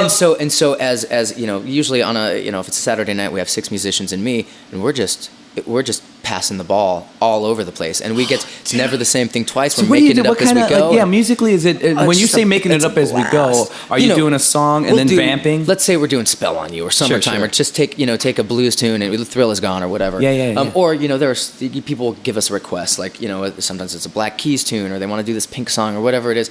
We've got our own tunes that we'll do, but then the girls if they have a number, then we'll put together the arrangement, the chart for them, and we'll support them as best that we can, and then it's just up to follow.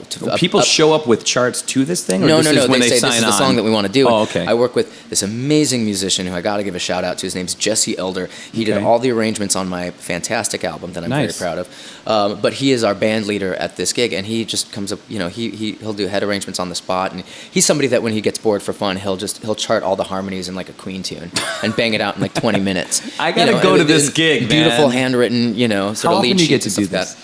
As often as possible. I'll be there twice this week. I'm there Wednesday and Friday. And now that, I'm no longer singing with Under the Streetlamp, that was a phenomenal 5 years of my life. But as I released this new album and I sort of making my efforts to sort of move forward in my own ways, this gig has always kind of been my drinking money gig whenever I wasn't on the road with them. I'm making a trip, dude. But that's where the album, a lot of the material, the album was developed and pulled from, and all the musicians that I play with sort of came from working together there and falling in love with each other. You can't beat that, man, because that's the best way to workshop. Because it's on somebody else's dime. Well, yeah, that too. But it's the best way to workshop. Oh, dude, You know? absolutely. And that's, it originally just started out, it was like, hey, we should probably record this stuff because we got a lot of rich people in here. Maybe we could pass off a few CDs, get some corporate gigs. It was just trying to make money. And then sure enough, it was like, well, let's get a Barry player. All right, well, let's get a full horn. So let's get a trombonist too. And let's get a guitarist. Let's do full rhythm section and full horn section. And, I got a studio and I know a place, and we ended up working with the best musicians. We ended up working in the coolest facilities in New York. And we recorded this thing live in 36 hours, and it's all because we had a night off and took a gig. 36 hours? Mm-hmm. We did it over 2 nights or 2 days, and it took us about a day and a half total. And again, because you're doing live straight take, we never played a song more than 4 or 5 times, and that was if we were really just clamming it up. And you guys have your Liverpoolian room. It's like the Beatles early on. You guys were already jamming and tight absolutely. together. Well, so when and now, you got into the hardest thing now trying to get these guys, because it's like cover albums, especially leaving a group like Under the Streetlamp, where that was our we were doing cover songs and reinventing them, doing them in our own way, and this was a natural progression for me because, as you had said, I kind of forced Streetlamp out when picking my songs, I would kind of reach just beyond. It was left of center. The context of what we were really selling musically. I noticed that. So to their credit, they were very gracious about letting me be me. To their credit, and the fact that you were able to pull it off in a way, you brought the house down on those tunes. Thank so you. that what are they going to say? much. No, don't be great and improve the show. We don't want that. Thank you very much. So I mean, but so this music and doing this album was very much a natural progression out of that. But really, we were talking about it's kind of a placeholder because I just I'm trying to come up with excuses to find ways to keep this band together, get them paid, so we can start writing original stuff, so that we can go knock on Daptone's door and say, hey, not only do we have the sickest band in New York, second sickest band in New York, because all credit to the Dap Kings, but we've got a handful of awesome tunes too. What did you do on Broadway? I did Hairspray. Okay. And, this is funny. I had the opportunity to do Jersey Boys again twice. They offered me very, very good money to come back. This is when you were in Under the Streetlamp. But I was still in Under the Streetlamp, and to be completely honest, as much as I would have loved a 6-figure paycheck, I was really more interested in singing in front of a group of fantastic musicians and I was Charlie Blum, who's a mutual friend and a producer and an established guys, guy. Folks out there, you guys kind of know this Under the Streetlamp story because episode 9, name droppings, Charlie Blum, he told the story of how he saw it and how he put it together, and Under the Streetlamp was former Jersey Boys leads. Yeah, put them together, and now after one or touring two PBS, all over the world, the PBS specials, huge platform, and really just rabid fans, and just really we got to do the rock star thing. But he had we were getting to have this conversation because he asked me if I would come out and do. What did we just do? Was it Jesus Christ Superstar? Oh, Jesus Christ Superstar. Yeah. I don't know why I started. I just saw Cunio do that over the weekend, and shit, guys, what were we talking about? We were talking about Sharon Jones and that. This tequila is totally kicking in. We're talking about Sharon Jones. Fact. We're talking about you know what? Original tunes. You keep figuring that out. I'm going to sip some more. All right, I'm doing this right now. I have no idea. I have no Here idea we what go. we're talking Cheers, about. everybody. Anyway, I don't know how we ended up back talking about theater. I was trying so hard to get. You're going to have to take another sip now because I'm on board. So here's the thing. Here's a question for you. I got to ask. This is funny because now let's talk about how me and this guy are linked in a weird way. Charlie Blum approached me, and I couldn't say this on the podcast. I wasn't allowed for the longest time till maybe a month ago. Now it's been announced, and now it's look, been just, announced. Yeah. You know, like I said, they were very, very generous in giving me permission to sort of peace out and follow my dream and really do. You know, and this album, like I was saying, it's an extension of Streetlamp in the sense that this debut is cover tunes, but that's, like I said, that's sort of a placeholder until you know what? we can Stop right there. get the Listen, original content people, together. it's Cunio. Anybody, for the people who are just getting to know him through this now, just find him because he's damn good. You guys know my taste. You guys know what I like. He's right in my wheelhouse. So go find him because of that. As far as anyone that's listening because you're already a fan of his and you're just jumping onto this thing to hear him talk and all that good stuff, here's what I'm seeing. What I'm seeing is that you have this great platform, great, and you killed it and you were wonderful, and you developed fans in that. And my kind of call to arms to your fans from Under the Streetlamp in particular are, if you guys liked that, well, you guys, he was one of four, you know, he got to express himself, but you know, when you're in a group, you get this small window. Well, right now, what I consider what you're doing is now there's no window. It's a garage door that's opened up. You guys can now, if you like what he was doing in Under the Streetlamp, get the CD and just go find him wherever he is, because now it's funny. I'll look you in the eye when we're talking, but then when I talk about you, I'm going to look at the wall. Which I appreciate. Yes. But now this is the ability for him to take whatever you guys liked about him in Under the Streetlamp, but as well every other aspect of himself that he wants to present that you guys should get to know. And that's what you're going to see now. You know, if I could sell you for yourself, that's Dude, what I doing think. a great job. You're hired. No, that's what I think people need to see. You know, Yeah, and it's a funny. Here's a question. Here's a golden question. Uh-oh. We've had enough tequila. I could ask you this now. Shit. Well, again, I respect Charlie. And apologies for my mouth, by the way, because you know I'm a nice guy. There've only been 3 people who have not cursed on this. Okay, yeah. good. I freaked out. You know, you work in this industry long enough.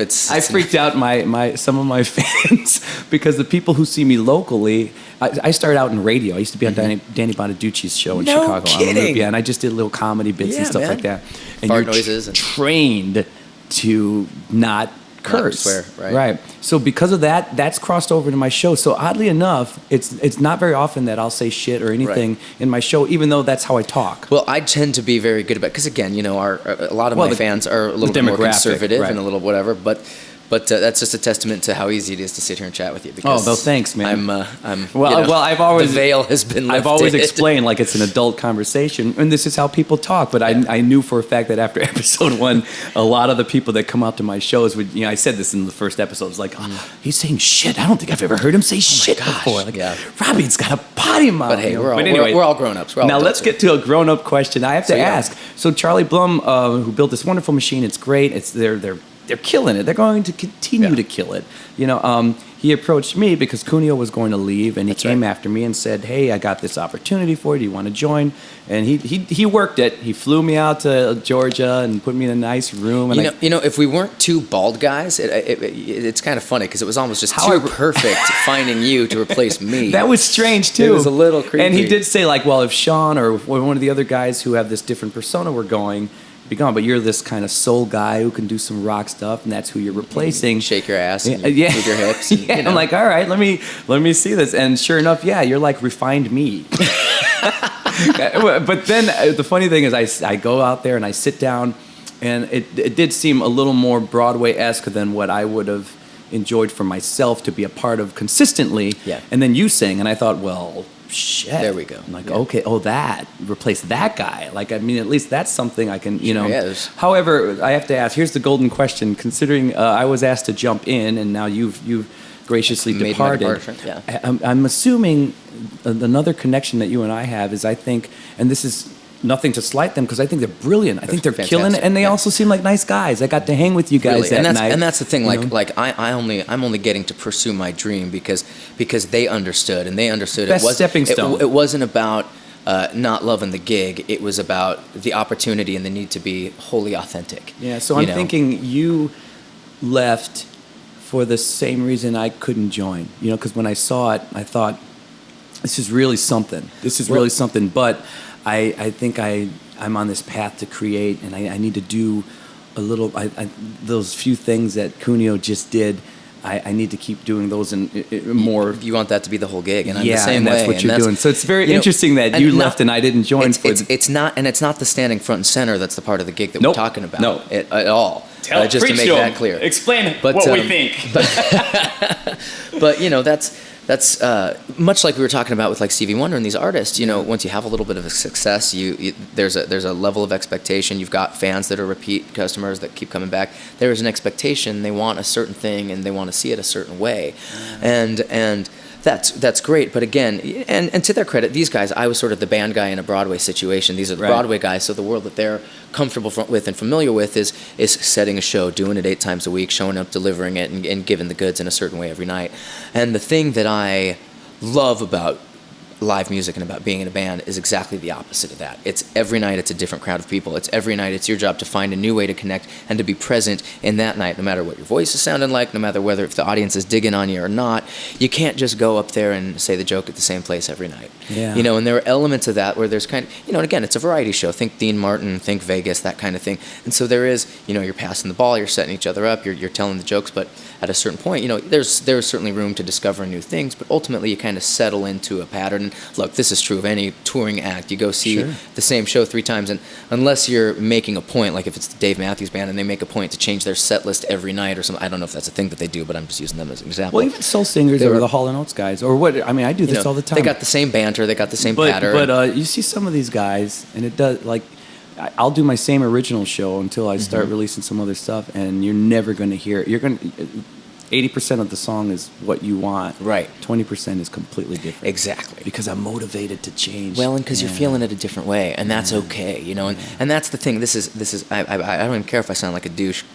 But again, like the real art, the real adventure, and the real risk in getting to do what we do is following that green fairy and having that moment of, this feels right, so I'm gonna follow it and see what happens. And as often as not, you fall flat on your face. As often as not, it's a terrible. I have embarrassed myself in front of so many people thinking I had a brilliant idea and then just watched it completely fall apart. But you know what? Those are the best experiences, and those are the things too that take the piss out of you just enough to realize this is fun. And no matter what, just the fact that I'm privileged enough to be on stage in front of people, it doesn't, I know that, 90% of the time I'm going to nail it anyway because I know what I'm doing, but there's that freedom and that obligation in a sense to, continue to grow, continue to take risks. And you never discover the new thing until you stumble on the mistake that you cover for and it turns out really awesome, or, you don't have breath to hit the note that you usually hit, so you find a new one and all of a sudden it's even better. Whatever the context, whatever happens that inspires you in that moment. And it takes, I got to say, it takes a lot of balls to take something that works and absolve yourself of the obligation to do that, because it takes a lot of humility to know, well, I could totally wow them by doing this, but I'm going to make the effort to grow a little bit, or to try something that is uncomfortable in the hopes that maybe it'll succeed, maybe it'll fail, but no matter what, you're going to learn something. Oh, we're gonna finish this bottle because I'm loving everything you're saying. In that learning, that's where you grow. Well, and the cool thing is, this is what I love. People say, you're so comfortable on stage or whatever, and that's because I have nothing to lose. I have literally every terrible thing that could happen to a person on stage has happened to me. I've forgotten words. I've literally fallen into the pit. I've knocked over drum sets. I've split my pants. I've had people throw shit at me. I've had hecklers. And all it does is teach you how to dance. It teaches you how to adapt and stay present. It also taught me not to give a shit.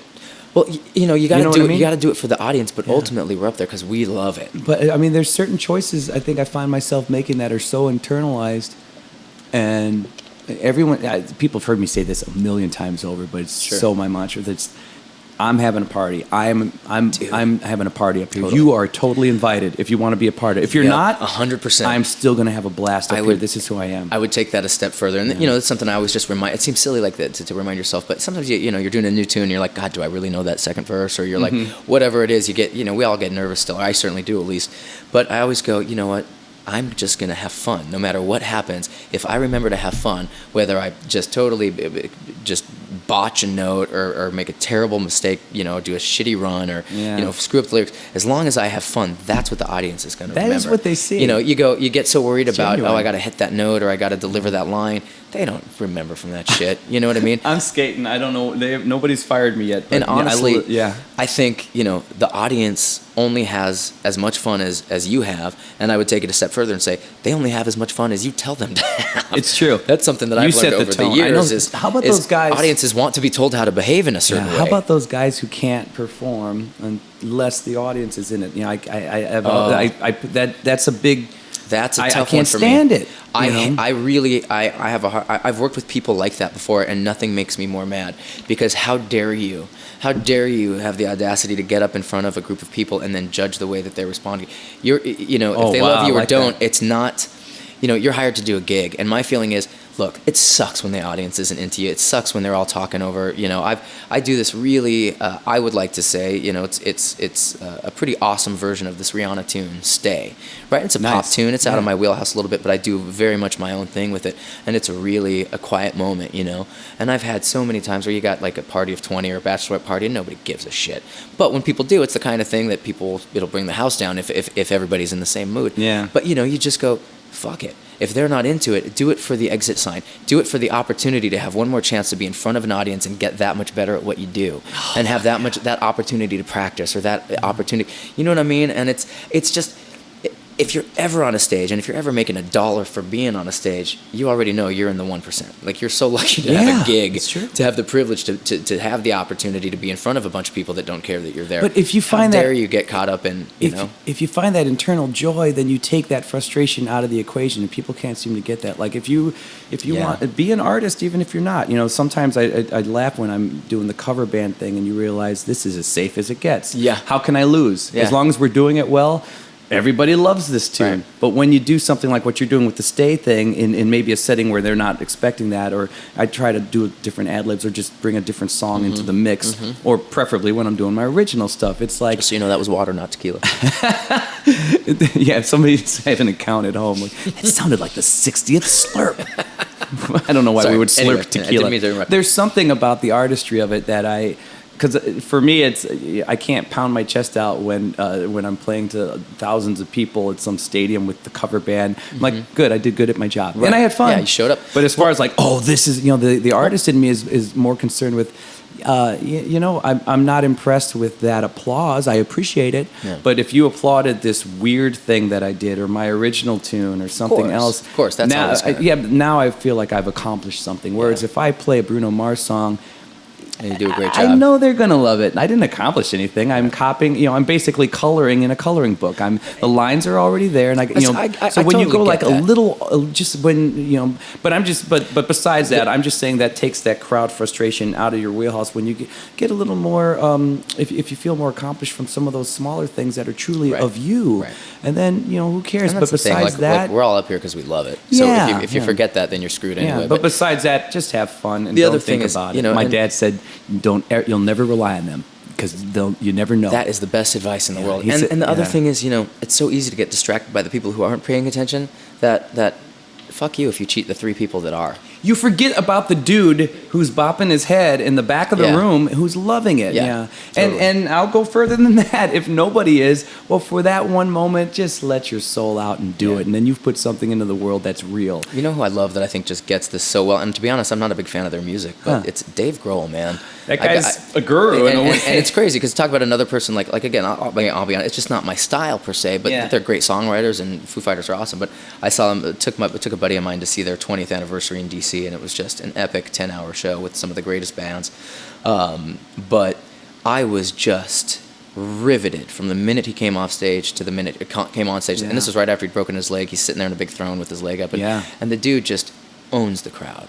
And you can tell, not only does he own the crowd because he's an incredible showman and he's earned every one of his accolades by doing this for God knows how long, but you can tell he is up there having the time of his life and making sure that the audience is having just as much fun as he is. And he is doing it for that person in the last row as much as he's doing it for the asshole VIPs in the front. Listen to him talk. Any of his speaking engagements. Of course. Yeah, you know, talk about a guy who just gets it. By the way, did you see the video of when he broke his leg? I'll be honest with you, I'm weird about that shit, and I really do. This is going to sound maybe a little like hippy-dippy, whatever, but like, he plays it in the concert, and I had to turn my head away because that shit freaks me out. And I've been injured on stage a bunch of times, and I definitely think there's an element of like, you know, the law of attraction. If you put your energy, if you think about something, you're going to bring it to you, whether it's good or bad. Oh, I see. You know what I mean? Like, fair enough. And so I, you know, whatever you think of that is fine. But for me, like, I get a little. I can't watch an actual break or something happening. Yeah. But there was something when it happened. He's just still talking. He's like, we're going. And then all of a sudden, setting his leg, and he's just... Well, no, at first it happened, and then he's going, and the crowd's going crazy, and then you just suddenly hear, all right, yeah, now look, I think I broke my leg, and this crowd's going crazy still. He's like, I promise, I'm gonna come back. We're gonna rock this place. Yeah, totally. But right now, I gotta go to a hospital because I'm in a lot of pain. I'd never seen anything like that. Like, God bless you, dude. The dude is epic, man. He's a hero to us all. Oh, and then even more so, they gets back. They carry him off, and he came back. That's what's so awesome. Yeah, and, you know, so at this concert, of course, he's walking the audience through the whole ordeal, and he's playing the thing. Literally played it over in slow motion 1,000 times. Oh God! And, you know, he's like from the school thought, and I appreciate this because I'm the same way. It's like nobody's gonna beat me to making me a punchline. Yeah, that's I'm awesome. gonna make the most fun of myself possible. And so he was having obviously a good time of it. It was great publicity for him too. But what's hilarious is the way he's just with the doctor, just like the doctor's like, I can't let go of your leg like this. We got to set this, and this is what's got to happen. He's like, well, dude, you're gonna sit there until we're done playing the show, and you're gonna make sure that I'm fine. You know, and sure enough, the guy killed it. What a Western, man. But all right, we're gonna take the one pause before we figure out some more shit to talk about. That, you know, hey, we're having fun up here on stage. Hope you guys are having as much fun as we are, and hope we haven't bored you to tears. And really hope you go pick up a copy of Back Alley Soul. Oh yeah, and we'll talk about that like 50 more times within the next 10 minutes. Sweet. All right, so here's your blink.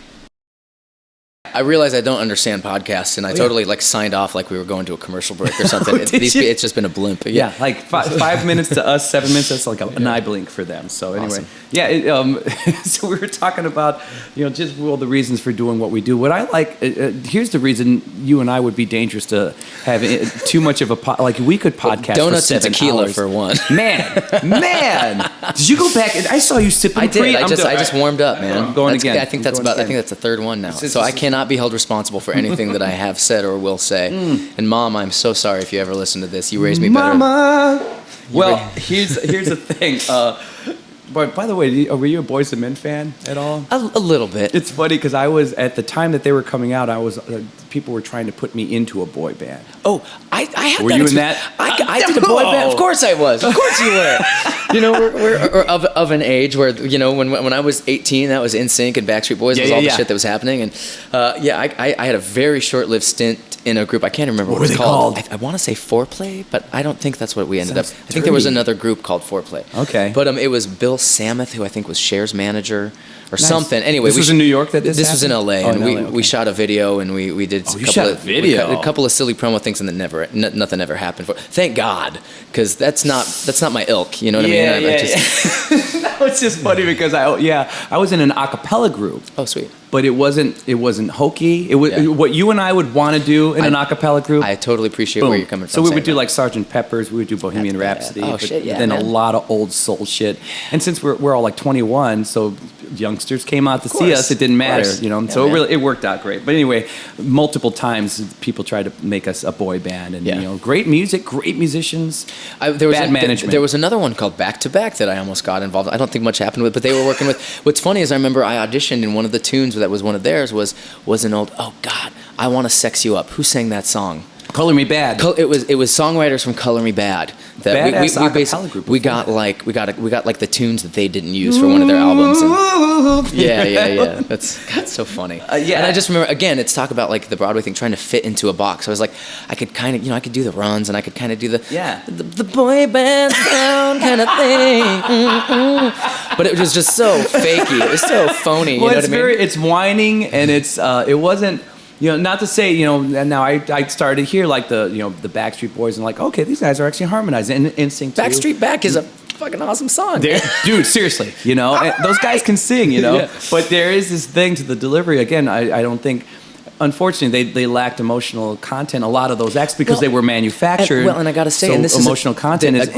It's a very produced thing, and like having been a part of obviously a very different kind of band, but again, there's a lot of rehearsal. It's super slick, and there's a certain bar that's set. There's an expectation that it's gotta be kind of this flawless, seamless experience, and I really admire the work that goes into that. That's one of the things that again with Under the Streetlamp, one of the things that I think we really succeeded at was the discipline, the commitment to the work, and there's a reason the show people respond to it. I don't know a single person, whether you like the kind of music they're singing or not, that walks away from that show not having had a good time. Well, and that is a credit to the dedication of the boys, the discipline of the rehearsal, the way the selection as well, all that stuff, and having the kind of support that you need to be able to take the time to do that, because you got to have money behind you, man. There's like an emerging instant success kind of group, and it's a boy band tribute thing. And I was recently asked to I've heard of these guys. I saw an ad from it's a Chicago thing, right? I was recently asked to be a part of that too, and I'm like, and it's weird because I'm pretty sure I know who you're talking about. Charlie was talking about.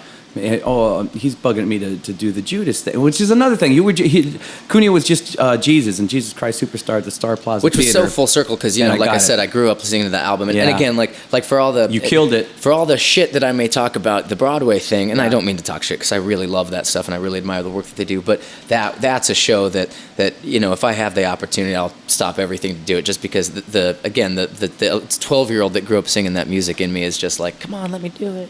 So much fun. I dabble into as a viewer into the theater world, and I've done very small, minimal. I was in one of Charlie's first productions and whatever. One of the first things he did over there was a Broadway review. Okay, so he had me come in and sing Jesus Christ Superstar. Such Judas great thing. Music, man. Oh yeah, and that's I felt like I was like, oh wait, I got to finish complimenting you. Oh God. All you've done is compliment. These guys me. Are gonna hate my guts. That's me, but my brother Paul, who came with me, he's a theater guy. Who looks just like you, but husky. Just huskier me. It's the funniest thing, because you're such a fit, like, good-looking guy, and your brother's, really good-looking too. He's husky me. But he's like you plus like 100 pounds. Yeah, man, and all of us. He's the linebacker you. There were 6 of us. There was just no mistaking who was related. You said that when you came over. Yeah. But anyway, he saw that and he's like, that's the best Jesus I've ever seen. Man, that's saying something. He's legit seen the play a number of times, different casts. What he's not telling you is that his brother was completely hammered during the whole show. Just totally. So take it with like a grain Tequila. of salt. He's like, hey, this is good. Take this to the podcast. No, but another small world. It's funny because Charlie wanted me to play the Judas role, and I wish we'd been able to do that. The schedule didn't work out, but it's just there's these separations, these degrees of separation between us is hilarious, Yeah. But anyway, I was recently asked if I would want to join this boy band thing. And it is so funny that like inside of 2 days, I was asked to be in boy band, and then like the next day I was asked to be Judas. Like it was a weird, like man, life is weird. I'm kind of hammering home the same review. It's like, oh, this guy got reviewed one time. No, but to go in one, because it was the same week. Like somebody called me the Demon Spawn, and then the next week I'm playing Jesus. I'm just like, God, how's that for a 180? That's awesome though, man. Was it weird? Like I have to ask when the Under the Streetlamp that one was Tequila. That one was. I'm going back in. It was when they brought me in to possibly replace the mighty Cunio for Under the Streetlamp to fill my very modest size 9 shoes. It still has to be weird when you're walking out and you're like, oh man. Like I gotta leave this. I'm ready, but at the same time, like, wow, I'm gonna like. It was super tough, man, and that's the thing. Like, were you like, who the fuck? Who's this dude? Who's this? And he's bald? Not at all. Quite the opposite. Cool. And especially after talking to you for 30 seconds, I was like, oh, thank God, he's the real deal. And it's not. Real deal is not an ass. Yeah, you meet people and you can immediately, I think, pretty much get a good sense of who people are within a few minutes, and you just were clearly coming to it from the right place, and that's I think why we're getting along so well, is because we both, we're both doing it for the same reasons, and sure, God bless those that are rich and famous doing it, but that's not what it's about, and that's the thing, anything in life, if you do it for the wrong reasons, you're never gonna get what you want out of it, and tequila. But I can tell that you just are fired up about making music, and I'm the same way. And we approach every opportunity like an opportunity, and you don't take it for granted, man. Whether you're making $30 or $3,000, It's the magic of the act, man. The magic of the it's art. easy to say, look, I don't have kids, so I'm able to I have the privilege of going, you know what, I'm going to take this gig even though it doesn't pay money, but it's going to be fun because I'm not putting anybody through college, you know what I mean? Yeah. And that's not everybody has that, and I really respect how hard it is for folks that do have to put food on the table. It's a tricky thing, man, that balance, And if you could find it, more power to you. I got the full-time cover band thing, so now when I do an original show, and thank goodness, thank you to you guys who come out, but I feel like it's my golf outing. So if I lose on that night, it's still a win because you're doing something you love. Dude, yeah. Totally. We have to get you. We're gonna have to figure out how to do something. I would love to play a bill with you, man. We really got to. And it sounds like where you come from musically, what I'm about musically. It's just it's peanut butter and jelly. Something has to happen. Yeah, we're gonna have to work on this. We'll make it happen. All right. Well, let me ask you this, man. What happens next now? So tell them the CD name again. Well, that's a great question, because it's true. The hardest thing I ever did, like, it's so weird because when I say exactly what I want to be doing with my life, to be completely frank, it's everything that I was doing. Cool. Just not quite. Yeah. It was like, I want to be on a bus. I want to be playing for thousands of people. I want to be singing every night. And I had that with Under the Streetlamp, which made the decision to step out on my own just soul-crushingly difficult, especially when you see how happy you make people and when you have fans that are as dedicated as our fans are. And look, I love the guys. We are family. We have a blast out there. Sure, we fight and we bitch and we moan, but overall, like, we are so privileged, and I don't think anybody up there takes for granted how lucky they are to have that gig. And I certainly, least of all, even though I made the very difficult decision to walk away from it. And that's the question I ask myself every day: what's next now? Because the greatest thing about being involved in a situation like that is, you don't have to do the heavy lifting. You don't have to do the marketing. You don't have to get the butts in the seats. You don't have to do the promotion or the booking.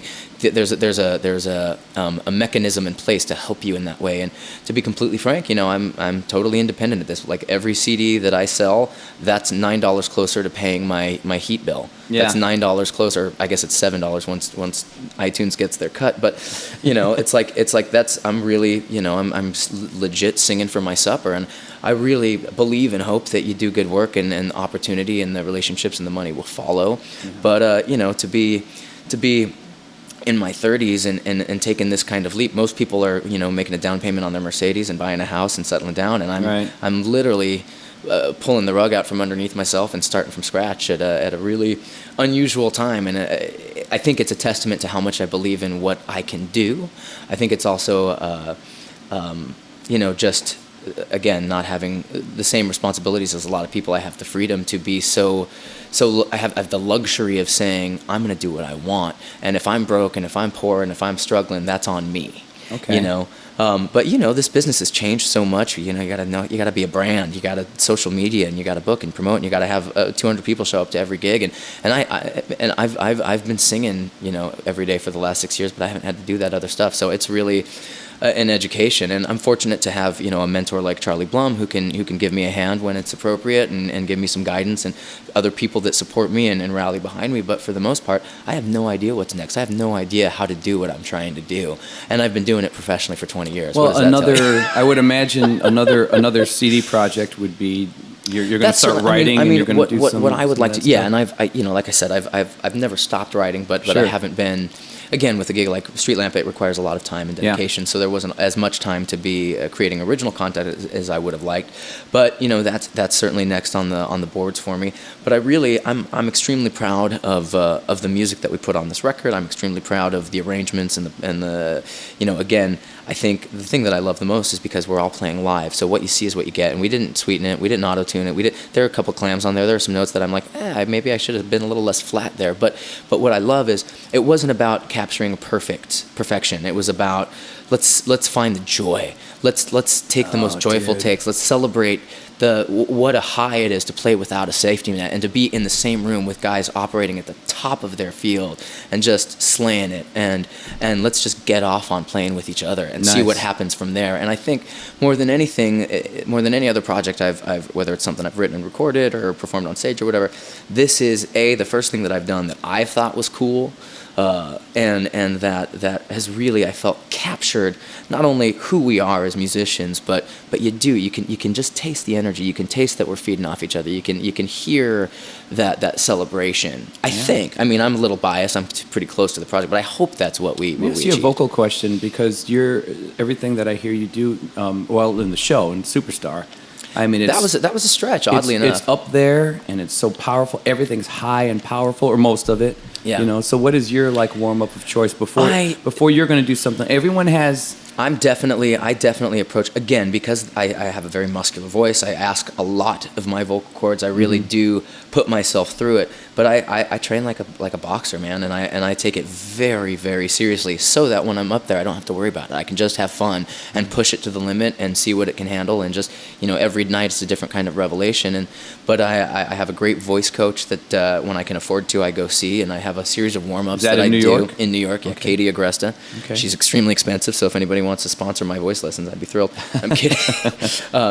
But and again, coming from the classical world, and she's like an opera teacher, really. Okay. But there's a series of warm-ups that I do, and if I have a gig at 8 or 9 o'clock, I start warming up at 3 in the afternoon. Wow. If there's a sound check at 2 or 3, I start warming up at 11. I give myself 2-3 hours to get vocally relaxed and together, dialed in. Nicole Garza talked about you, by the way, in the not to cut you off, but she said his warm-ups. He's just like, what? Like this is before, like that was his warm up, and it's like he did the show as his warm up before the show. Yeah. That's what she was saying. Nicole Garza was Mary Magdalene, and just a spectacular vocalist. You'll get to know her soon. I just fell madly in love with this girl, and she is just a delight in every sense of the word.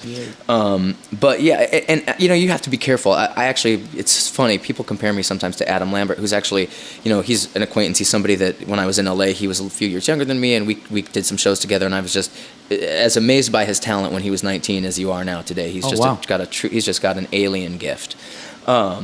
But I remember reading an interview with him saying, and I actually, hadn't considered this, but he's like, you have to be careful not to give it all away. You have to be careful to save a little something for the performance. But for me, it's, these exercises, these warm-ups are really about relaxing the voice, relaxing the vocal cords, getting yourself in shape, like I said. So that what are you doing for a Superstar thing? Like you're not just doing obviously beyond scales. And I'm gonna change the course of the conversation briefly, just to say, like, the thing about Superstar that was weird.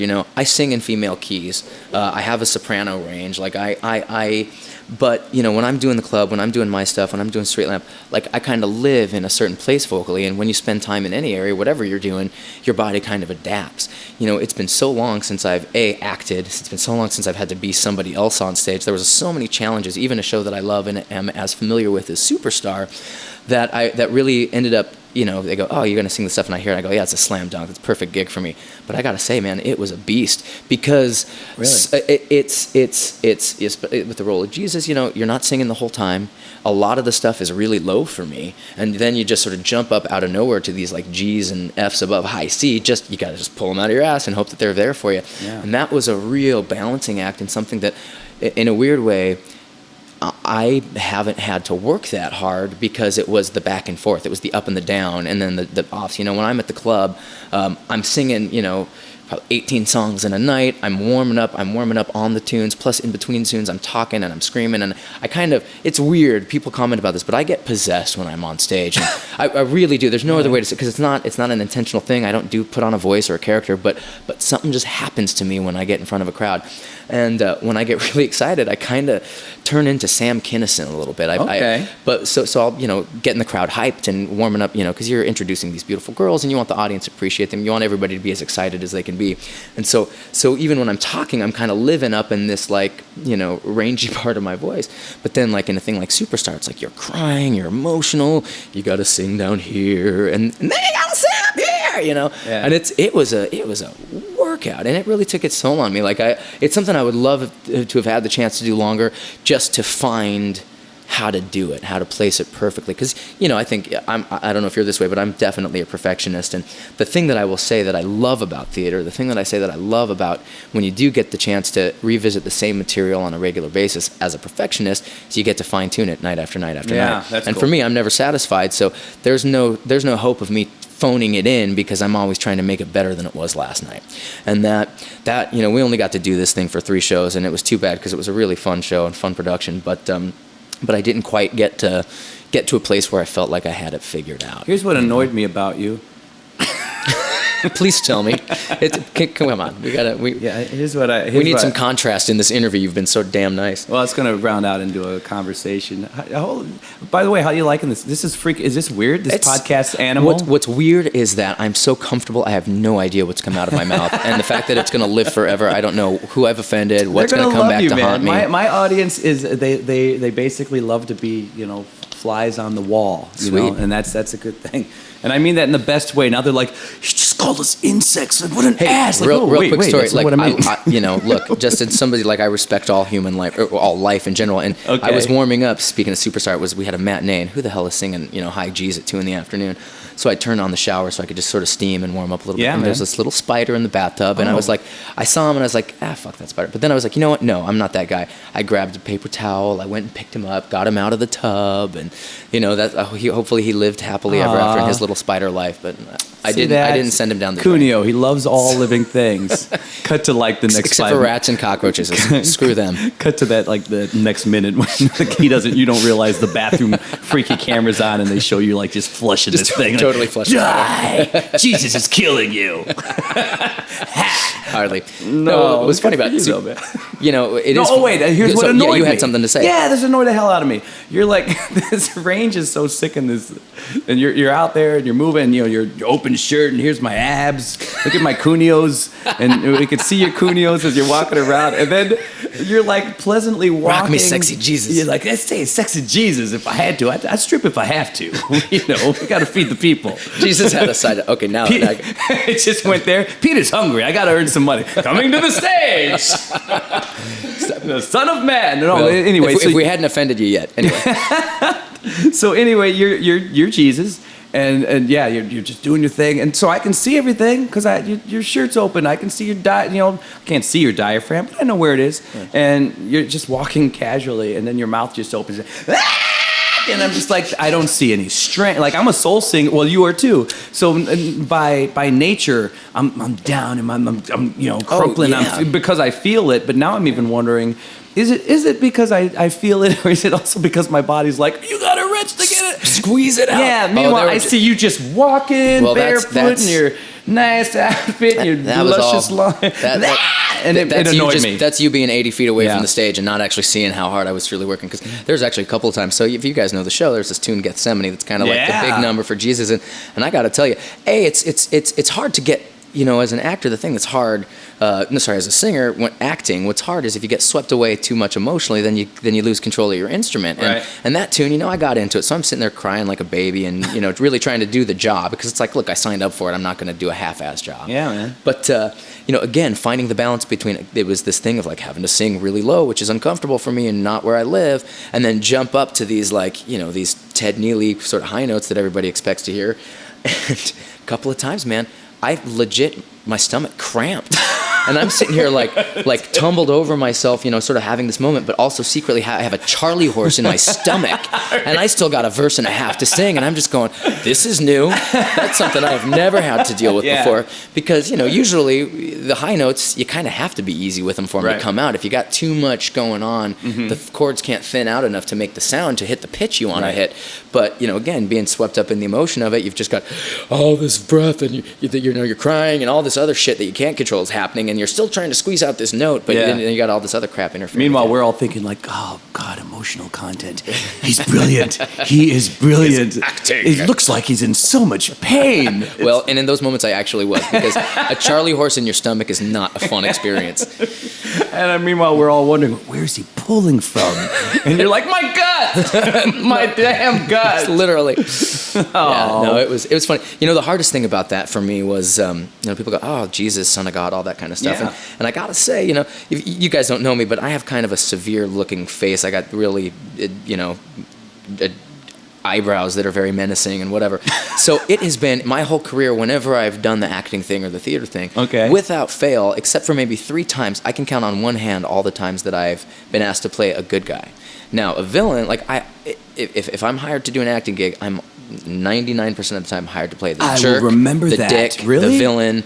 And so that was the other thing. I was like, thank God Jesus is in a bad mood for most of the show, Yeah. because I was like, how do you, first of all, people come to the show with a lot of personal ideas about what they think about Sure. Jesus and the story, and you know, you want to be respectful to everyone's beliefs and history and all that kind of stuff. But it was like, man, you know, I'm really good at being a dick. How am I gonna play, you know, the Son of God? It is good though. You did because the play kind of calls more for the angrier.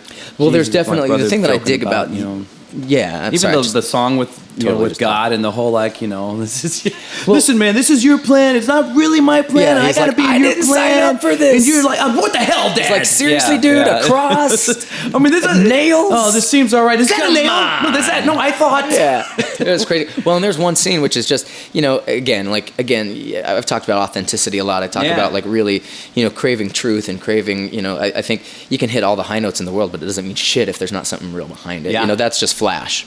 It's you got to connect emotionally no matter what, and it doesn't matter if you got 3 notes. Look at Tom Waits, you know, or you know, there are a lot of people that can do more with 2 notes than people like Mariah Carey who has all of the notes. So Sometimes, true. you know. And that's across the theatrical and the band world. Emotional content, kids. It Dude, means everything. There's got to be truth, and I totally had a purpose for starting to tell that story, and I can't remember what it was because Tequila. I'm gonna take. I don't even know how many swigs this is. I've lost count. But yeah, no, it was a real it was a blast, man. It was a cool thing. Oh, I remember what I was going to say. Oh, yeah? So there's you know, you try really hard, and you know, it's a musical, so it's a little melodramatic. It's a little over the top. It's also the Passion of the Christ. It's a lot of violence. It's kind of gruesome. Yeah. And there's a scene where I just literally get whipped, and I'm just standing in front of the audience getting whipped 39 times. It's like 2 pages of music where all you're doing is getting. And how that scene's always in there, right? Because I'd never seen the play before. I'm like, holy crap! That's a key part of. If you have not seen it, this scene, he's just laid out, and they're just. And the weird thing is it's the guy's like. 1, 2. It's like a weird cross between like the Bible and Sesame Street because it's like a torturous. But I was thinking about it. It's almost it's sadism in it. It's almost like violence. To 39, it counts totally. every bit. Yeah. You know, it's not it's historic. It's the Bible. But you're living it. And you're like, God, this is some gruesome shit. Yeah. But how do you act something like that and not feel just like totally schmackty and fake and like melodramatic but it was, you know. Well, I thought it was neat the way in the fun. middle of that. I think when they hit to 25, Cunio chose to say, "I never learned to read," and I'm like, well, that's a weird choice, but I felt it, you know. I felt it, and I thought, you know, he rewrote, and that was beautiful. You're a dick. But I never learned to read. That was Oscar clip by Cunio. I was going to say. Oscars, it's a play. No, it's Oscar clip. We don't know how, but he's nominated for an Oscar. So we're just making up the rules. That's just funny, you know, podcast. It's like the Wild Wild West. Totally We're is. just making it all up. Well, have you had fun, man? I have had the time of my freaking life. This has been an absolute ball. And I hope anybody is still listening because I don't know how anybody but the 2 of us are interested This in is one of the anything shorter we've got to ones. say. Oh, awesome. Yes. Holy crap. An hour 46. Oh my God. Well, that's very modest. How about that?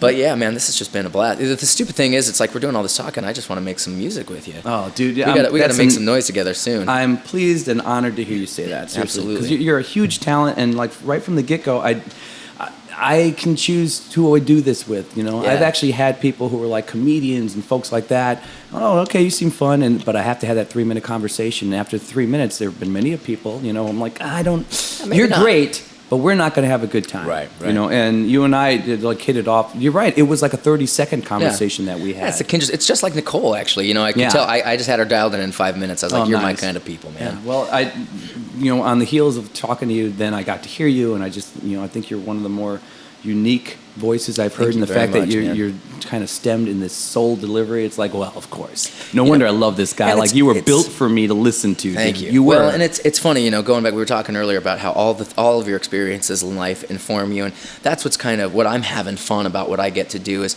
if you were to take me out of the context of the music that I love most, you'd think, oh, that's a rock singer, and that's, sure. That's, I bring my personality to the music I love. I'm not trying to be a white guy singing black music. I'm not trying to be a soul singer or a rock singer. I got the voice I've got. I love the music I love, and if that connects with anybody at all, then then I'm going to be the luckiest man in the world. I don't, my last solo project's been out for a while, so I don't really need to plug it, but and especially to this crowd, because they're like, this is how we found you. But I have a CD. It's called Voice Prince, and it's it's a little Latin thing, a little reggae thing, a little pop thing, a little rock thing, a little jazz thing, and people, if anybody asks, well, what's the common thread? And I'm like, well, the common thread is me. Exactly. I'm so happy you brought it. It's a perfect segue for me to plug my album one last time. because that's, I recognize this from an unbiased perspective. I look at the songs and you can tell there's clearly like a handful of tunes that really live in the same world. They're clearly like inspired by funk and, the soul stuff. And there's other songs that clearly you can tell the lineage of having played with a group of guys in a burlesque club. And then there's some stuff that's just totally out of left field. Like we do this sort of New Orleans inspired version of Dazed and Confused, but with horns, and it sounds like a death and funeral march, and it's just weird, but it was so much fun. And then there's like we're speaking of Tom Waits, like we did a Tom Waits tune that really has no business being on the album at all. It doesn't sound like a single thing on there, but we just had so much fun playing it. We were like, well, why the hell not? Why deprive anybody of the chance to listen to it if they're listening at all anyway? Absolutely. And so I recognize like this was certainly a labor of love, and definitely something that was as much for me as it was for anybody. It's not like the perfect concept album, if you will. But, the beautiful thing is, everything you do informs the next thing you do. And for me, what I'm excited about, you ask what's next. And what I'm excited about is looking for excuses to keep this incredible group of musicians together to answer that question. And for us as a team collaboratively to decide for ourselves exactly what's next and figure out what's going to be the most fun we can have finding out what that is. Dude, you make the show. You're making your show as you go along. That's right, and that is awesome, man. And your next... I'm sure you're probably going to bounce in and out of productions here and there, I would imagine. But as far as what you're building, you're making your show. Thank you very much. And, well, I hope so. That's a beautiful thing. Well, dude, I'm a fan. I got to say it again. I just think you're a great singer. You're a great hang. I like inside and out. I like what you're about. It's mutual. That's awesome. And I'm pleased you got. Thanks for doing this, man. Oh, thanks for having me. And thank you for not having anything better to do than to listen to this nonsense, all of the listeners. No, man. So Michael Cunio, what is the name of the CD Back again? Alley Soul. And you guys, if anybody re-listens to this, you'll have to guess, like, what did they do more? Did they say the CD title, or did they take shots of tequila? I think honestly, it's too bad we didn't set this up at the beginning, because regardless of which one of those we did, that's when our listeners should have been taking shots. Oh, yeah. But do we have time for a real quick story before we go? Sure. And again, it's just in a shameless effort to continue plugging my record. Do what you got to do. But the title of the name, you want to hear the story about how that came to be? Yeah, man. So, I loved the idea of Back Alley just because it sounds dirty, and I'm kind of a naughty kid. By the way, good job, because my problem with Backstreet Boys is then you see them, I think Doesn't it was Chris. match. Yeah, well, it was Chris Rock. He's like, what street? What back street did they go? Sesame Street? Right. He's like, where you could, if you wanted to, put you in the right clothes, because you look like you could, like, you look like, throw you in a tux, you could be James Bond. Throw you in something else, you could be a badass. I came from the hood, man. I came from the so mean he streets came from a back alley. He was born in a back alley. Let's make a fake backstory about you. Oh, that would be awesome. Yeah, he was born, way more interesting than and the real right one. when he came out, he had to kill a rabid dog that was in the back alley fighting with my bare hands. With his bare hands, yeah. and he actually was fighting for my life. He strangled as a 3-year-old. Right when you were born. I'm saying you came out and you killed an alley dog because it was trying to take your home, and you strangled it with your umbilical cord. Now it's just weird. No, we were having so much. You know fun. what? That's truth. That's truth. Well, now I can't tell the story because that's a way cooler story than No, use that, man. So I'm just going to tell this just because I don't know, whatever. We're drunk and now we're just being indulgent. But I was playing a gig with Streetlamp in Memphis, actually, and obviously just such a great place to be. And that's I feel like even though I'm from Seattle, like my heart and soul is in Memphis. You think of the music that has come out of that city. And a girl came up to me after the show, and this was just the neatest thing, and probably not interesting to anybody else. But she was like, we got a saying for people like you. And I was just kind of like, well, that's kind of a ballsy thing to say. I'm like, who's this chick? I'm like, all right, let me hear it. Kind of not knowing if it was going to be nice or if it was going to be an insult or whatever. And because, in the South, people are generally more polite, but they also are, they cut to the chase, right? Sure. They're not pulling any punches. But she's like, yeah, you come out and you kind of, you kind of seem kind of sweet, and you got this sort of, pretty voice. And, I think one of the first songs in the show, I was singing like a ballad or something like that. And she goes, but really you're just nasty. She's like, but really it's dirty and you're nasty. And however she said it, and she's like, we call it Back Alley Soul. I was like, that is like everything I could ever hope to be. Yeah, I'm man. like, she just nailed it. So I stole it and made it the title of my record. Well, how could you steal it when her term was like, she said that inspired by watching you. So, dude. Yeah, it's such a compliment. Oh, so man. whoever that chick was, thank you so much for. Thanks, random back alley chick. Soul lady. Back alley soul. Well, and find it, people. Hopefully these listeners are been intrigued and interested, and perhaps I'll meet you in a back alley somewhere. Boom. See that? And that could either be a lovemaking possibility or a threat. You decide. That's what I like about this. Or both at the same time. Yeah, I'm gonna kick your ass with love. With loving.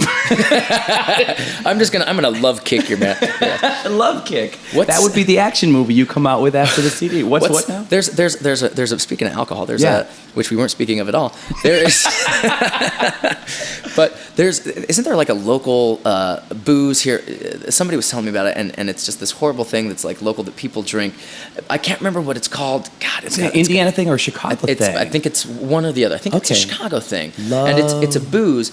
But the way that they describe, I can't remember what it's called, but the way they call it, the way they describe it, and it's like something you shoot, kind of like think Jägermeister or something maybe. Okay. And they describe it as it's a kick in the balls for your mouth. Oh, yeah. I don't. Is that just Fireball or no? Okay, but I've heard that phrase. It's a specific local thing. People Google it and whatever. Just get anyway, back to us. Thought that was the greatest descriptor I've ever heard of anything. So, well, I'd like to be a kick in the balls for your ears. See that? Oh, let him kick the balls of your ear holes, people. Kick your ear balls. Let him kick your ear balls, please. It'll be fine. So everything that comes out of this guy's mouth. I've officially alienated my entire audience. No way. Well, yeah, but you've really impressed mine, so we're okay. Listen for it, man. It's Cunio, and you're gonna love it. That's all they have to do. They can Google Cunio. Yeah, just go to iTunes. MichaelCunio.com. Find me on Facebook, Twitter, Instagram. You remember the story of my brothers? I'm Cunio4. That's Cunio and the number 4. So. Cunio 4 is a kick-ass CD title as well. Someday, man. Yeah, what's a Cunio for? It's C4. That's there. You said that the C4 explosion. There's something there. Yeah, maybe I had to pursue that a little bit. I think. Well, I mean, not the actual product because it seems dangerous. But no, I'm not a violent guy. I should pursue. Cunio says I should pursue C4. I don't think that's what he meant. No, man, that's a killer one, dude. I'm stealing that. Yeah, and use it in your action movie. That's right. And at some point, you'll need an action scene in a back. Oh, you need a video of you just kicking somebody's ass with love in a back alley with back alley soul.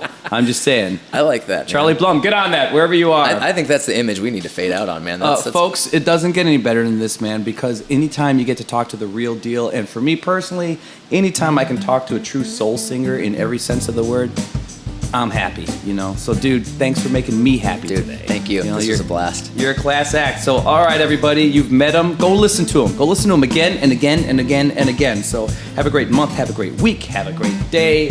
Go find your smile. Bye-bye. Welcome to my life so far. You'd think by now I'd be a star. I may be long-winded, but hey, there's just so much I have to say. Maybe lick your lips when you're hungry. Maybe drop your head when you're sorry. Maybe shake a bit when you're worried. That's just the way. There was a girl that